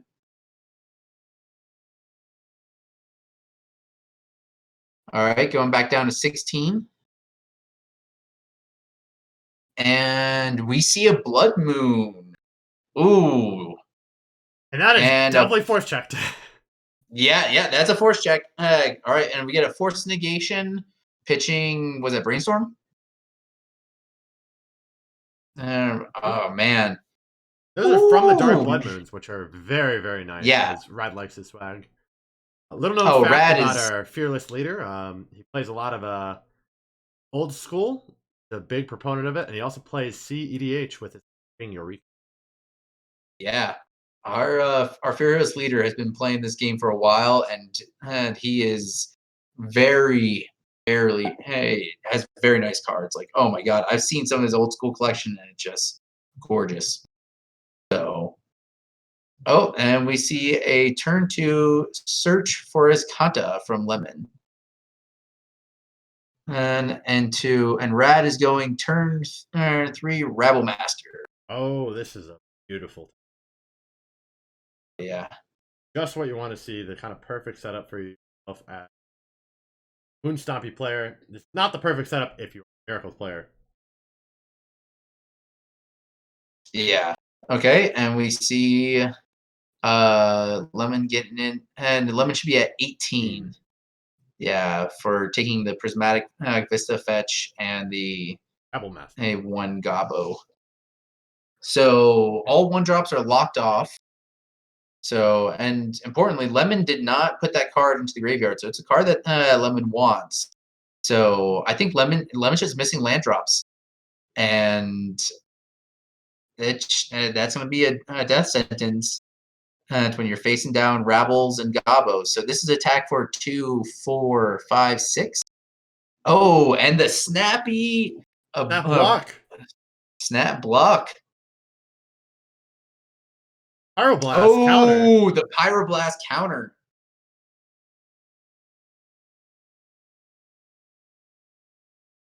Okay. Does he Force have of it? Will. Oh. Oh, and the Force. You have to force check, man. Ugh. Yeah, man. We have seen 2 forces, 1 pitching Brainstorm, 1 pitching Ponder, and 1 force negation as well. Man, Lemon kept a hand of just nothing but Force of Will, Force effects, and 2 lands. Oh my. I mean, you can Lemon make it work. knows. You're about surviving. This is Yeah, survival. that's true. Chalice is on 1. They seem to be discussing where they want to block and how he can't cast Pyroblast. Oh yeah. Oh yeah. Chalice trigger. Oh shit. Oh, either way, yeah. Okay, yeah. Because Chalice is not a 2019 or 2020 card, and it affects both players. It is a symmetrical effect, as one would consider Yes. it. Yes. As magic as Richard Garfield intended. You know, not Luris.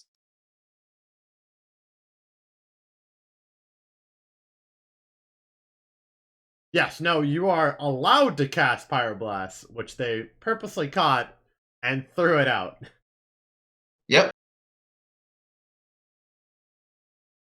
And I believe that's what they decided to do with it. Block No, still fuck it. occurred. They traded with the Rabble Master, and Yeah. there's still 2 Gobbo tokens. Yeah.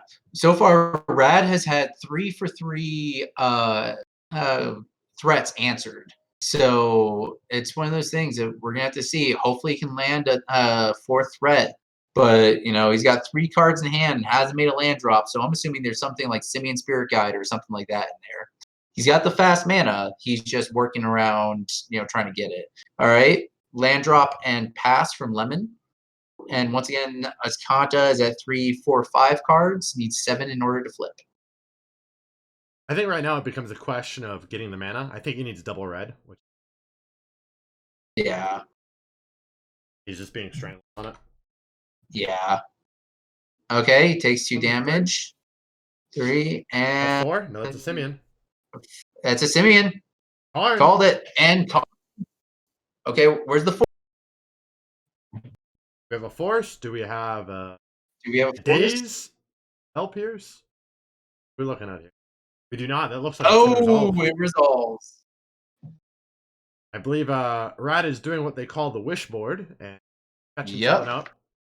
What it might be, we don't know yet. I mean, it could be Mycosynthetics, it could be liquid coating. That looks to be a liquid metal I would coating. go, yeah, liquid metal coating. I think liquid metal coating is the way to go. Start taxing your opponent on their mana.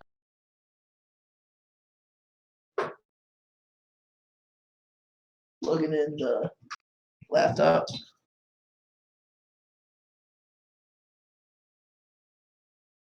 Oh, he entreated the angels for a miracle cost. We have. Was that a blind to treat? I believe so. He hasn't been able to look at the top except for That was a discarding. blind retreat. Very Oh similar. man. This is a bit well, yeah, that is troublesome, especially since the Karn lock only works if your opponent cannot attack. So, but we do have some outs here. Fiery Confluence is still a possibility that can nuke the field. But these angels are a 2-turn clock.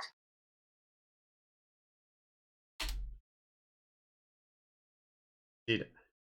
I think if you're Rad here, you're a bit worried. 4/4 angels flying are not something you like to see every day. Yeah. Ugh, this is pretty harsh. I believe he's also wishboarding again. Yeah, he's wishboarding again. What do you think we'll get here? You think we're gonna get the Mycosynth Lattice, or we're gonna get something else? Taking a look at the list, not walking the list. He could get challenged. Yeah, that's very meh. Yeah, an ensnaring bridge. Ensnaring Bridge, and Ensnaring Bridge is a one of in the side. That is a good card to play here, Yep. as some would say. Yeah, that is a very solid card. Now becomes a question of, we know there's 2 cards in hand. Are any of them counterspelled? Specifically of the kind of force nature. They're asking for a hand check. He's got 4 cards in hand. I really hope Brad can get rid of. Okay, Chalice on 0. Yep.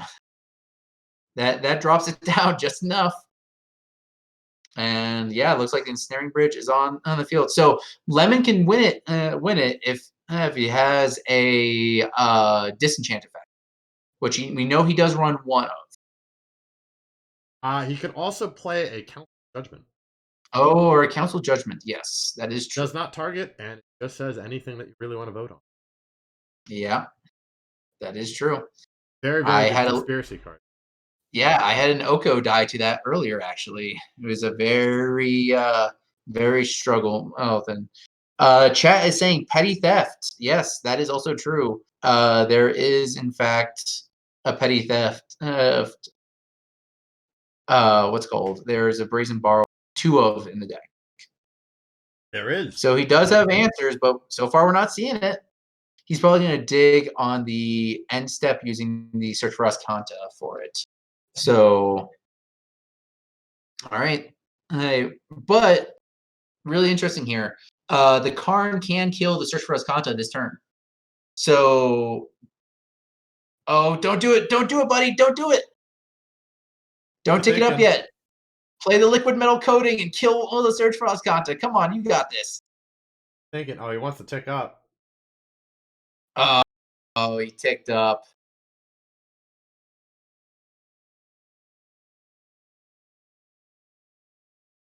Looks like we had a little bit of a lag there. Did he tick up? Yeah, he ticked up. Oh, man. Didn't see the line. I mean, there was also something to be said to not. Yeah, that's true. Oh, maybe he does see the line. They seem to be indecisive about what they're doing. Tapping land. Okay. Deciding what he wants to do. Yeah, I think he's indecisive about the. No, it looks like he's just ticking up. No target. Oh, no, is he? He's now casting it. Does he not realize it? I believe he does not. Oh, come on, Rad. You got this. We were just talking you up so much. Gives Lemon more turns to find what he needs to get out. No, you got to get rid of that. I wonder if Lemon likes anything that he's digging. Yeah. Yeah, Sadistic is pointing out he can't get Brazen Borrower off of the non-creature. Yep. Yeah, but he does have a 1 disenchant though, which is what he'd definitely go for. Did you see what he got off of the? He got a counterbalance. Counterbalance. Oof, that is meh right now. Like very meh. Yeah, I don't really care for the counterbalance. That is right now for me. That is a Force of Will pitch. That is a blue solid card. Force of Will fodder. Yeah, that is solid Force of Will fodder right there. I think he wants to play it. I'm not sure he. I personally, I would keep it in my hand as just an extra card to brainstorm away as well. Like, yeah, it's dog. Oh shit! Like, it's not worth it right now. Well, you need to be trying to deal with the board as is. The board's in a horrendous state for the Miracles play. Right here, right now, if I'm thinking him, I'm like, Counterbalance must have been the only card he could have gotten. That must have all been lands or something, or all lands and creatures. Yeah. And that must have been the only target. So he's like, I'm not going to whiff. I'm going to take something. Yeah. And at worst, it pitches to a brainstorm. It pitches to a whatever case. Yeah, definitely. We've seen, I believe, 2 Force of Wills so far. We've seen a Force of No, Will and a we Force have of Negation. no, we have seen 3 force effects: 2 Force of Wills and a Force of Negation. And he has force 3 times on the first 3 threats. Oh, he actually plays the Yeah. Counterbalance. I wonder what he's thinking here. No way. I would not have played the Counterbalance. I would have just sat. I would just sat with it. You know what? I mean, you could possibly get some whiffs, some good effects off of it, but like, If I'm it's not worth here, it. If I'm Rad here, I am targeting liquid metal coating to the search for Iskanta land or whatever, Iskanta's Sunken Ruin, and activating my card. I'm about to start blowing up away. that land. Yeah, no, that land needs to go. That needs to be gone. Oh, I would have done it last made turn. the 4/4. Interesting choice. Not what I would have done. Is he gonna? Does he have a braid? Red, what the hell are you doing? We talked you up so much. No, Rad's the best. We love him to death, but I mean, I would in this position start fearing for my outs, which is getting rid of Escante as soon as possible. The longer that's online, the more I can get towards my outs.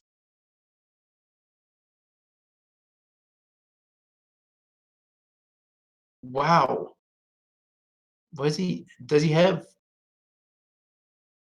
What an interesting choice. Yeah. Wow, I don't know what he's going for with this, but you know, I'm digging it. 10 to 11. This is gonna be an interesting match.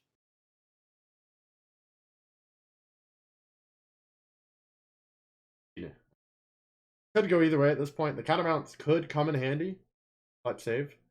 I've had one too many counterbalance clutch saves in my time. Nothing feels better than a blind flip counterbalance into something that counters.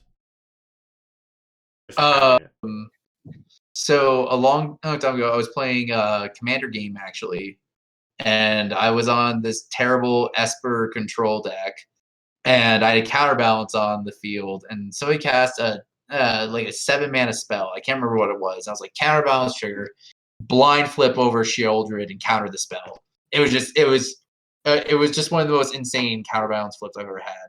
And after that, I was like, okay, I'm retiring. I don't need to play with counterbalance ever again. And if you weren't paying attention, catch you back up to speed. That was a brainstorm revealed on this Kanta.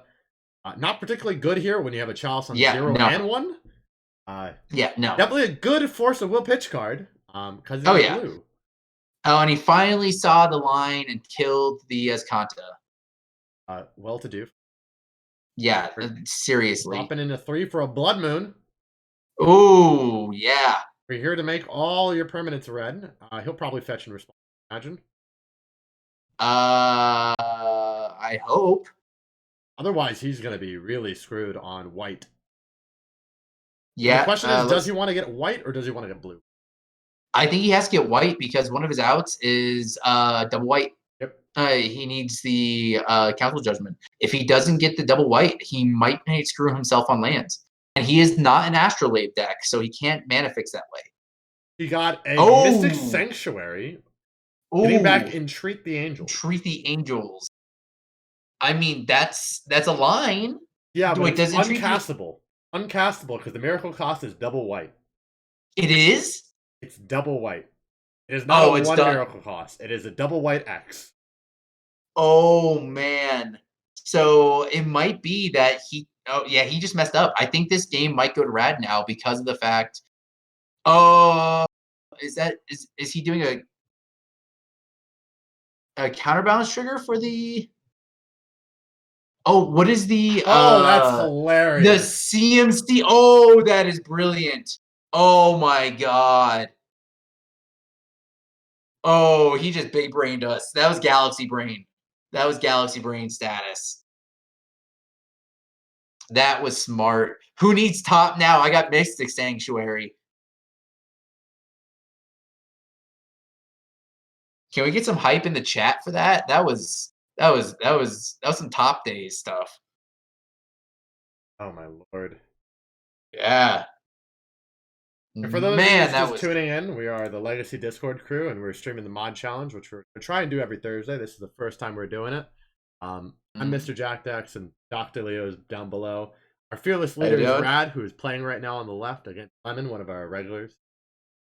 Yep. We are a Discord community that is really promoting online continuous paper legacy play during this time, like the quarantine and, going on. We have weekend tournaments. We have this Thursday event, and we're looking to add more. So it's going to be, that looks like a Miracle Trigger, Entreat the Angels. Yep. Hitting for 4 more Angels. I did not see the line, but that was a really good line.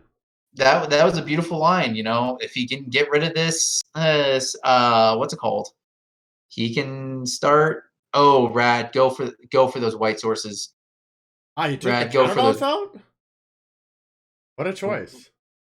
Rad, what are you doing? Get rid of the white sources. The white sources.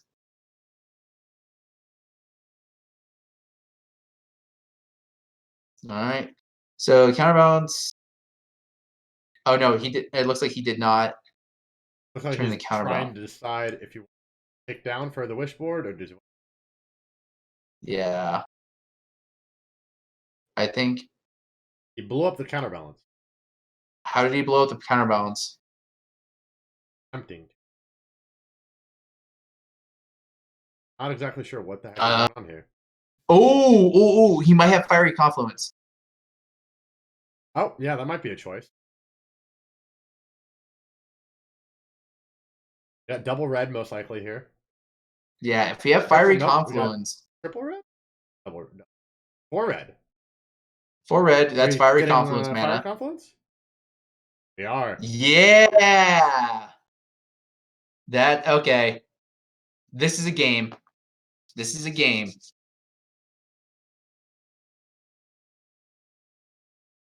I think they're trying to discuss how counterbalance interacts with Karn making it.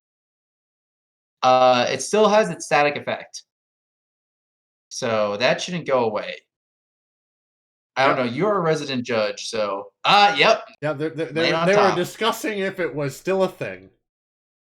Yep, land on top. All right, let's land on top. Not a very good counterbalance flip. We're gonna be Fire Confluence in here. Yep, and if I'm in Rad right now, oh, what? I would have gone 3 modes to just 2 damage to all creatures. Wait, what happened? What was the choice?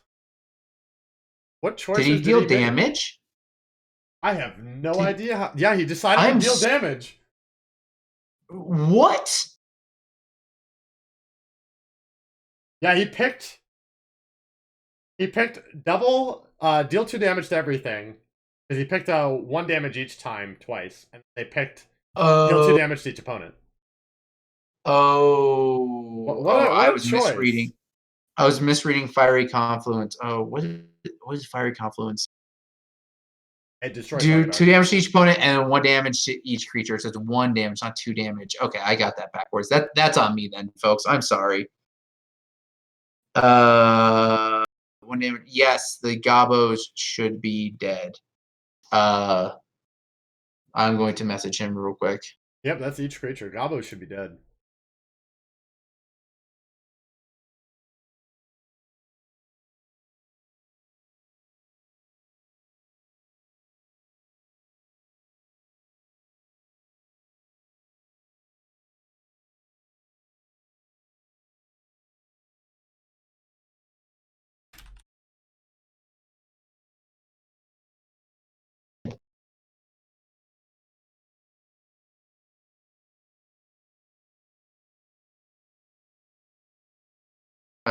So we're in the middle of messaging him. Hopefully, he'll respond soon.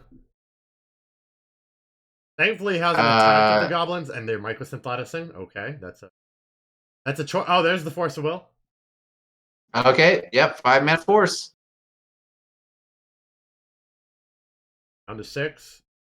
We are still trying to get in contact with Rad, so he is aware that his gobos are very much dead. So dead that, in fact, they have negative damage.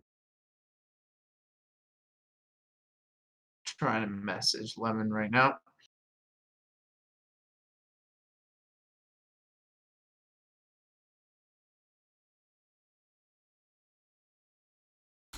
Oh, I think he's got the goblins. Yep, Yeah, you got the gobos. Okay. We have cleaned up the gobos.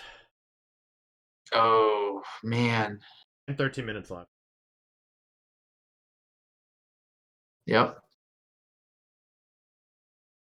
So he's untapping.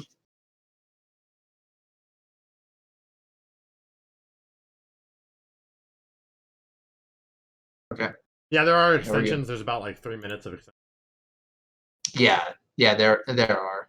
Oh, here it is. Here it is. Chandra Awakened Inferno. And specifically, we noted that early on about the fact that the emblem is something that you can't deal with. So yes, they might just end up killing themselves. That is a clock. And he still does have the Ensnaring Bridge up.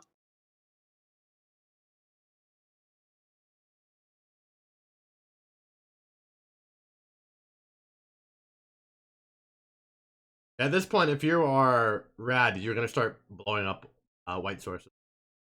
Yeah, I would have been blowing up white sources this entire time. Oh, yeah. Your game plan is white source needs to go away, please. You can have one white source. That's it. Yeah, and once your white sources are gone, just working on the blue sources. This Karn is stuck on the field for so long. By the way, he has a Caracas, 2 plains, and 2 tundras. That's his white sources. I will be right back. This game's got me too excited. I need to run to the bathroom real quick. I'll be right back. All right.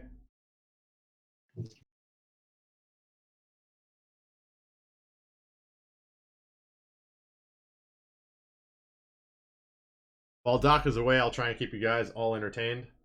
He is playing a Splash of Red for Miracles. Mainly for the Pyroblast, and I think for an Is It Staticast. The only reason the Volcanic is. And I think there's a sideboard Mountain.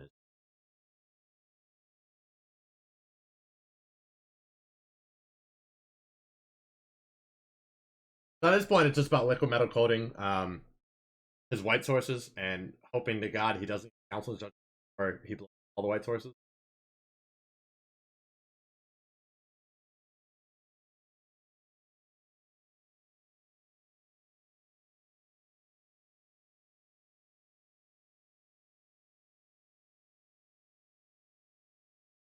That becomes a real issue here. I don't know if Rad sees the line. I assume he does. Or you just start blowing up white sources. And yes.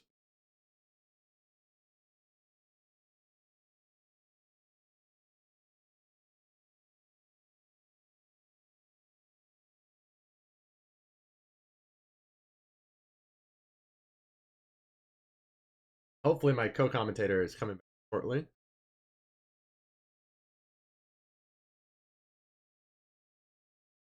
You have just missed the emblems going off. Got liquid metal coating on a bunch of planes. He is finally on the plan of getting rid of the planes. And that looks like a stomp. We have a stomp. And a 5-mana Force of Will. That's all 4 of his Force of Wills plus some Force of Negation. Yep. Lemon is at 4. Oh, no, at 5. But these Chandra are just gonna start ticking down. We really got to see what's gonna happen with this. There's the clock. Yeah. He found the Caracas, by the way. Oh, he did find the Caracas. There's a Caracas and a plains and another plains. Jeez. Walking Ballista. Oh, that's a Walking Ballista. I think we're going to start rat-a-tat-tatting here. We've got 2. Some Daka. Yep, we got the machine gun coming. So he can do maximum right now. We're looking at a 2/2 Walking Ballista. Yeah, but this is his second time plussing up the what's it called? The Oh no, max 3. So he could kill this turn pretty much. Yeah, he's going for yeah. Oh, he's not. He's going for the 2/2. Not going for the 3/3. I guess he doesn't want to deal with his out. Then we're gonna scoop it. Yeah. Yeah, no, there you go. Okay, Rad Hazard took game number 2. We are going into game 3, and I bet you Lemon is bringing in that pithing needle now. Yep. If he Lemon, didn't bring it, Lemon, like I predicted, it come down to who got their. Both of them. None of the creatures mattered. It came down to who got their planeswalker first. Oh yeah, this could be a 1/1/1/1. Yeah, this is. I mean, do we want to allow them just to play it out? I mean, it seems like the crowd's pretty hyped for this. I mean, we'll see. We'll see if they want to play it out. We'll see how long it takes. Yeah, I mean, we're not going to be sitting here till glory. yeah, but this is pretty good. And once again, chat, thanks again for being here and supporting this. This is awesome. Right now we have 19 people viewing this, and we appreciate it. Thank you. Back up to 20. Back up to 20. Hey, but yeah, thank you guys. Man, this is such a good game. Hey, Lemon went through. Let's count this up. Force of Will on the Blood Moon, Force of Will on the Rabble Master, Force of Negation on it's Force of Negation on the Blood Moon, Yep. Force of Will on the first Karn. Yes. Another Force of Will. Oh, that was Hardcast. Another Force of Will. That was Hardcast. He went through 4 Forces of Will plus 1 Force Negation. And I think he has one more in the sideboard. He does have one more in the sideboard. He has a total of 6 Force effects. But this game, Lemon's going to be on the play, and this means that his spell pierces are live. Oh yeah, that's going to be a big thing in this matchup right now. The spell pierces, and yeah, because he has one. Ideally, Oh, it depends on what you want to go after. Are you going after like a Chalice? Are you pierce the Trinisphere? What do you really need to pierce? Yeah, let's be honest. That turn 1 Chalice on 1 made the game. Having that turn 1 lock piece to land that Rabble Master made the entire difference. Like that was a really good sequencing of plays for Rad, and honestly, just holding it down for as long as he did was impressive. Now he just needs to start targeting the lands. If he can target the lands with the Karn interaction, oh my God, he can actually steal this game 3.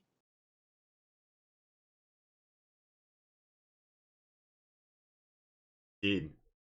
With Lemon on the play as a Miracles player, it's going to be highly skewed towards him just because of the way the deck plays out. But it depends again on the brainstorms that he makes and ponders that he makes and what card is like third down, second down. All right. Now here's my question for you as the Miracles player. Do you take out Terminus? I don't think you really take out that many. You might take out one for a Supreme, but Terminus is still a very, very live card in this matchup. Okay, I can see that. What about the Archmage's charms that he has main board? I don't think that's going to be the way to go. Oh, here we're starting. Lemon started off with turn 1 Floodstrand. We got a city into a Blood Moon. Oh, the Blood Moon turn 1. Does he have the Force? I would assume he has a Spell Pierce. Yeah, he's got something, or he's going. Oh no, that's a Plains. That is a choice that we don't often see made. It resolves. And he casts a. Oh wow! Okay, so we have turn 1 Blood Moon. This is a good start. Oh wow! Okay. This is gonna be good. Does he have the Disenchant?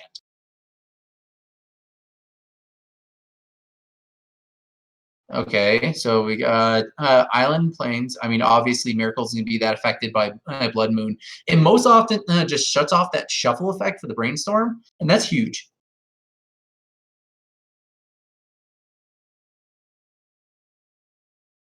I mean, if it did anything better. Yeah. Oh, we're seeing another Chrome Mox. Oh, no. What are we thinking here?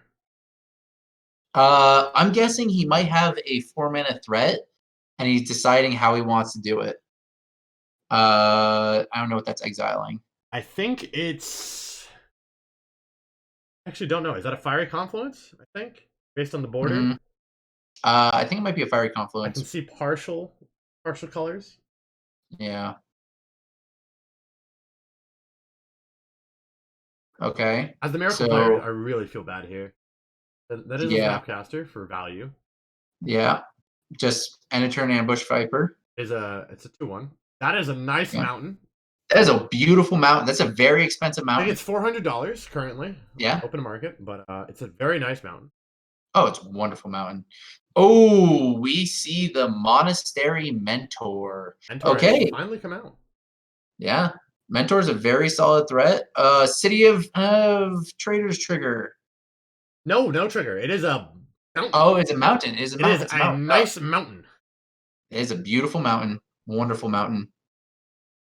Very expensive $200 mountain. Yeah. Nice mountain. If that price Yes, has changed last night. Oh, there we go. That Chandra. is a Torch of Defiance. If he does not have the counter spell here, that monster mentor is bye-bye. More than likely. Yeah. Because honestly, he can't let Monster Mentor untap, honestly. In a sane world, he can. In an insane God, world where Rad chooses a bad line, he could. But yeah, no, we made the right choice here. Oh yeah, it does resolve, and the Monastery Mentor is gone. Oh, yeah. Lemon has not had a force yet this game. All right, We did kill the we Torch see, for his trouble. Yeah, we did see the Torch go, but that was expected. But it's better than keeping a Monastery Mentor on the board. That card is busted beyond reason. There's a reason why it's restricted in Vintage. I mean, I can without a doubt say it's a busted card. I played a ton of it. And look, it is Chandra Oh! once again. We see the Torch of Defiance coming in. All right. Does Lemon have the Spell Pierce? Did he draw anything? No. Rest in peace. Oh, and he gets rid of the Snapcaster Mage. Rad has resolved 3 solid threats and gotten rid of anything Lemon's had. This might be Rad's game. Potentially. Momentum is definitely in his favor. We just don't know what's in Lemon's hand. Oh, yeah.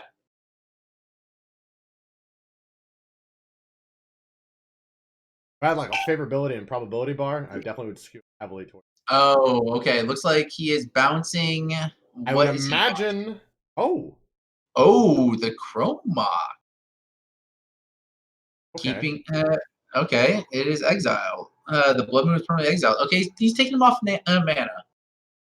Well, I can see the reason why behind it. He doesn't really care about Blood Moon all that much, but I mean, this is restricting him off with double white and double blue. So I probably would have bounced the Blood Moon, honestly. Yeah, we're almost at the time extension. We've got 54 seconds on the clock, but we have another time extension. And then after that, we'll just decide how we want to deal with this. Might be a tie, or we might just let him play it out. Yeah.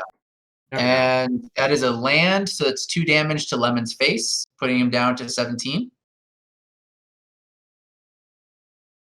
Very rough one. And this is all this Chandra's going to do. You know, looks like 1, 2, 3 mana. 3 mana. What are we going for? Do a double Blood Moon? We're going to do something else. Let's see. Yeah, Lemon, you're good. Okay. That is extension time. Yep. Also going to freak out. Please ignore it. Worries. Oh, we got a Rabble Master. Oh, we got a Rabble Master. Good old Gabo. The baseball cards again. Yep. Baseball goblins. And yeah, Lemon is down to 16. Okay, so we have an effective clock and a lock piece. Let's see if Rad can ride this to victory. And Lemon he does have 3 minutes left. Yeah. Lemon is, in fact, still on 4 mana. That's a very fancy mountain there, Lemon. And cannot cast the Brazen Borrower that is currently on an adventure. Looking at a double blue and a generic cost there, and that is no bueno here. There are a Yeah. lot of mountains on that side of Lemon. Very expensive mountains. Oh yeah. Blood Moon revealed. Yeah, go down to 14. And you just see, oh, okay, here's the Swords of Plowshares as he's entering combat. And yeah, Gabo getting it back in. Gabo puts Lemon down to 13. 3 mana Lemon's- again. And he's hard Simeon cast Spirit as Simeon. The beats are beats. Gorilla has made his appearance. You know, say what you will. Chandra's 2 damage. Simeon's another 2 damage. The Goblin's 1. That's 5 damage a turn. And like that's a 3-turn clock. Not including if he hits anything else. Oh, that's a flip. I would definitely cast that for 2.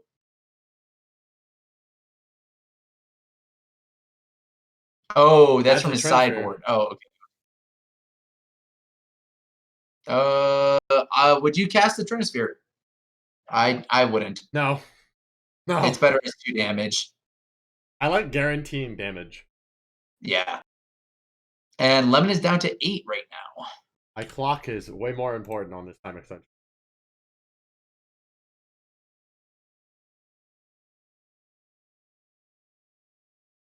Yep, and Lemon's passing again. I honestly think not bouncing the Blood Moon when he had the chance really screwed him up. Oh, yeah.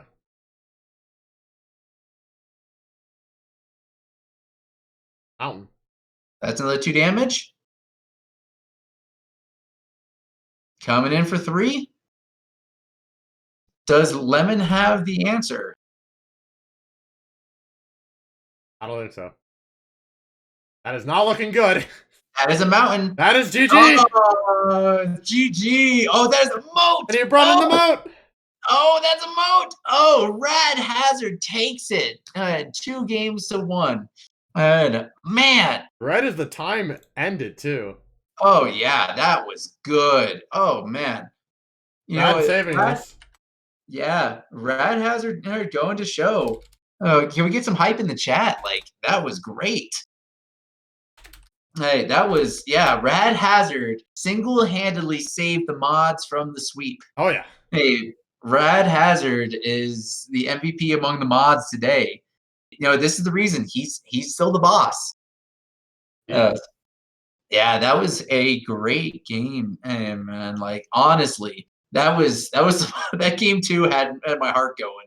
Oh, he sided in the mountain, the disenchant, Pithy Needle, a back to basics, a moat. I think that's a supreme verdict at the very bottom. Yeah, no, it's ecstatic caster. It's ecstatic caster. Yeah, wow, that was a great game, guys. Wow, what a good way to end the night. He that boarded was out all the great. AKs. Yep. Oh yeah. And he boarded out a Narset, an Archmage Charm, and a Brainstorm. Yeah, like I said, that Archmage Charm and the Narset, like I would have kicked him out instantly. That was a great game, and like honestly, it still shows Moon Stompy still gets there. Moon Stompy is very powerful. It's a great it's a great deck, and even right now, if you look on MTGO, it's one of the few non-companion deck that's doing very well. And we are actually on point with what we called out, what was coming in. Yeah. The Disenchant came in, the Back to Basics came in, the Moat was a potential comeuppance.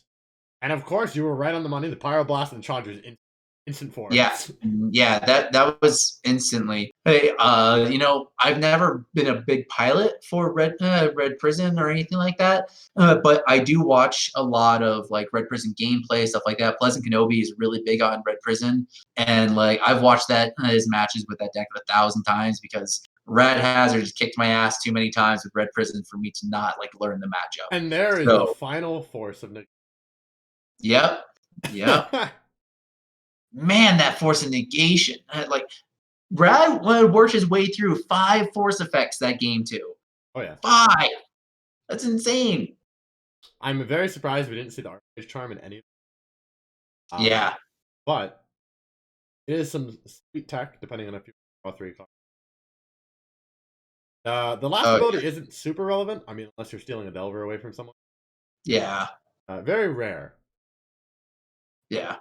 I honestly think that this matchup, like what you were saying at the very beginning, when it came down to like the lock beast and everything like that, that's where this matchup is going to matter. Is that are who has their first lock beast versus who has their force. And as we saw in game 3, no forces, just give the tempo advantage, and he took it from.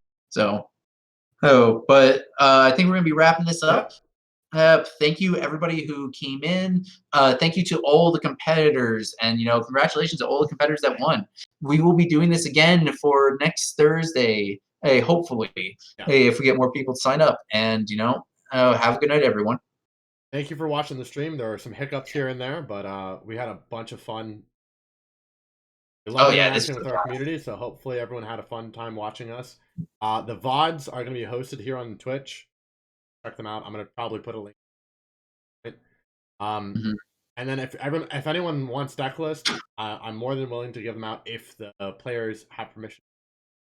They're free to do so. Otherwise, I'll just hold on. Be that. But thank you guys so much for watching. Yeah, thank you. Have a good night, everyone.